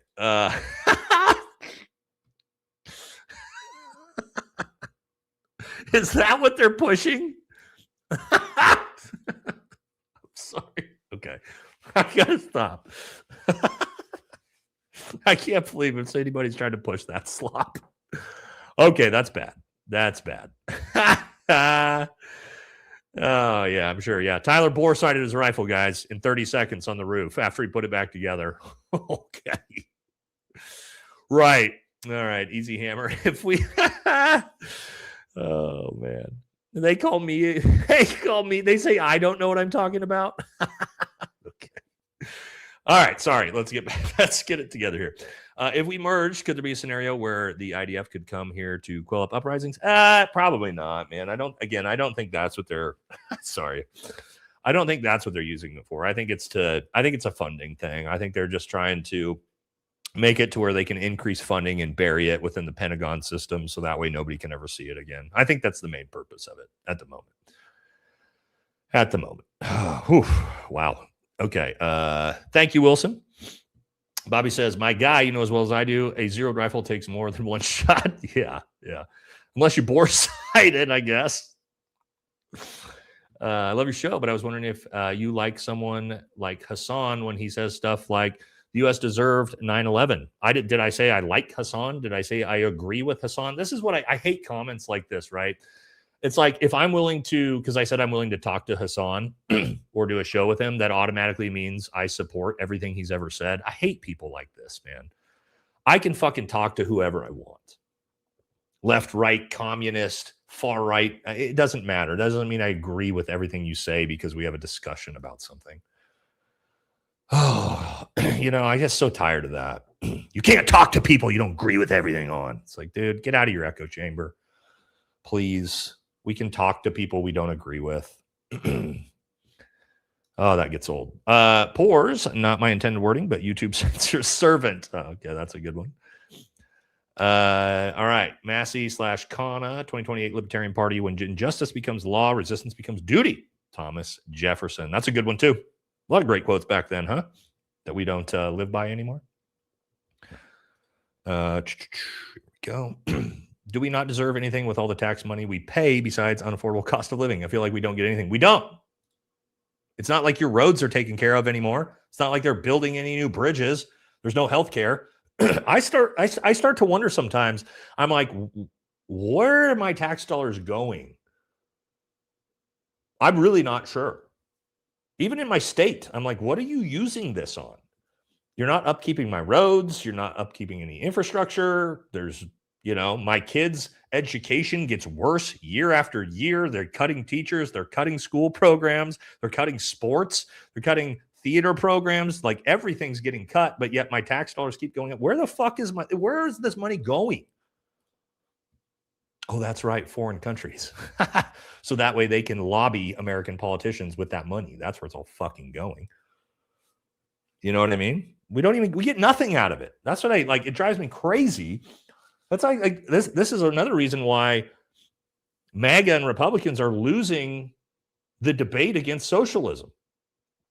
Because in America capitalism, we still pay 20 to 40% of our income. Except we don't get anything from that. If you actually look at places like Norway, Finland, Sweden, yeah, you pay 40% of your income, the same amount we do, but you get everything for it. You get universal health care, you get universal education, like you get all these things. Here, we still pay the same amount of taxes as like communist countries. It's like China, but we get nothing for it. It's wild. You know what I mean? And I think that's everybody's getting fucking sick of it, man. That's why I also get so sick of people with capitalism. It's like, America's not a capitalist. We have no capitalism here. What are you talking about? I get taxed 40% of my income. while corporations pay nothing. That's called a corporate oligarchy. We are not in a capitalist system. And so the argument of, wow, America's the greatest because it's capitalism. It's like, no, it's fucking not. I think capitalism would be great, but that's not what our system is. Right? We're in a corporate oligarchy, which is worse than socialism, by the way. My opinion. Diaper Dawn is pushing to put data centers in lakes used for drinking water. Well, that's great. Well, they do need a lot of it to cool everything down, right? So I could see that. But yeah, that's probably not great for us. Thank you. Harry Plum says, my grandfather, World War II vet, Pacific, came home, started his own business, building homes, built his own home from the ground up, built himself, lost it to property tax he could not afford. Ridiculous. That is theft. That is straight up theft by the government. And that's why I don't think there should be any property taxes. Zero. None. Anywhere, in any state. Absolutely not. Absolutely not. What do you mean property taxes? I own the property. I bought it. It's private property. Why am I paying the government? Why am I paying you, the government, tax on my private property that I bought? On private land. You have public land. You got all the fucking public land you want, government. You don't. It's so crazy, is it not? Crazy that property tax even exists. Yeah, that's terrible, I think. Amazing show, Nate. Thanks to all the mods. I'm excited for Friday's show. Thank you, Ty. Thank you, brother. Yeah, Friday's going to be a good one. I need to get that. I'm going to get that episode scheduled. I got to get thumbnails from the boys. As a veteran, I'm scared for when caskets start coming home en masse. This is going to get worse than the last ones. If we were to try to full regime change with an actual ground war, yeah, it's going to be way worse than anything we've ever seen before. It's gonna be Vietnam on steroids from a casualty perspective. So, God, I hope to God we don't go down that road. But the thing is, it's like it's more likely than it's not that they're gonna come up with some fucking false flag or something stupid. Sorry for cursing, but I get pissed about this stuff. That's gonna spur something on for why we got to put boots on the ground, and it'll start with something small. We got to put boots on the ground to take Carg Island. That'll be the first thing, right? And then it just escalates from there and further and further and further. And then we're 20 years later, we're going, oh, how do we even start this thing? I mean, we do this over and over and over and over again. Right? Like we already know the script with the American government. We already know what they're going to do, right? Vietnam, Afghanistan, Iraq, Syria, Libya. Right? We know we've done it a dozen times. So yeah, I hope not. I'm with you on that. I got an itch on my nose, my mustache. Bobby says the whole slop is killing me. They think we are totally stupid. We need term limits for the media. Too. Term limits for media. Are you talking like Jesse Waters has got to go? Maybe. State-sponsored media like Fox News, probably. Term limits at a minimum, though, Bobby. I agree with you. That's the fact that we haven't figured that out. Yeah, it's crazy. It's absolutely crazy. Thank you, Bobby. The older I get, no kids, I get excited when I see road work. I think, oh, glad my tax dollars are going to work. Then I think more. Yeah, that's one of the rare times you might see it, right? Do you think our greatest ally is just a money laundering scheme? We give them money to pay off politicians. We do.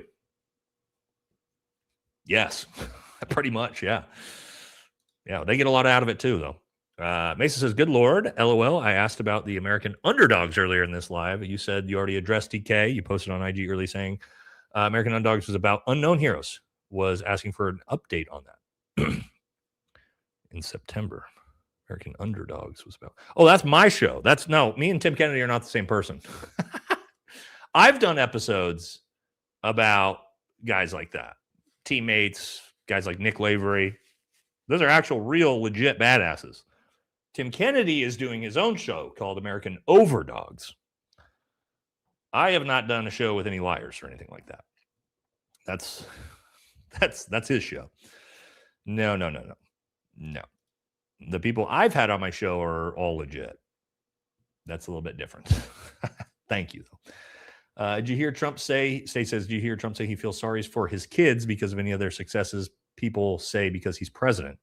Still dabbing my tears. Oh, no.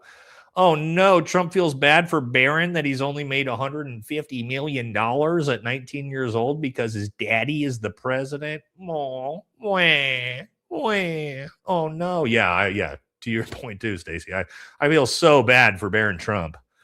I feel so bad. Yeah, that's a little bit, yeah, again, I'm with you on that. A little bit silly. Okay. I have an Xbox 360 signed by Abraham Lincoln. Okay. That's an interesting one. All right, I think we made it. We made it to the end. Fun show. We're back to our regular scheduled programming tonight. All right, how do we do? 3.5 hours. That's just about right for regular timing of the show. All right, thank you guys so much. Again, quick PSAs. Make sure to follow us on our Clips channel in the pinned comment there. We'll be back on Friday, 5 p.m. Pacific, with a great panel of my buddies that are special operators. We're going to talk about the war, a few other things. Should be a great one. New 30-06 ballistic testing. We are doing it tomorrow. Somebody said, you think I'm drunk? I don't drink, buddy. Sorry, Mesa. No, I don't drink. Don't drink alcohol, so I'm not drunk. We are, ballistic testing tomorrow. I'll try to have that episode out Thursday. And we got some good stuff coming next week too. Okay. So that's gonna do it. Anything else I missed? I think that's it. So we will be back Friday. And again, I'll have hopefully some really cool episodes out the next couple of days as well. Last one from Bobby said, night, brother, just gonna wake up tomorrow and hope that this shit show is gonna be regular. It's not. It'll still be a shit show.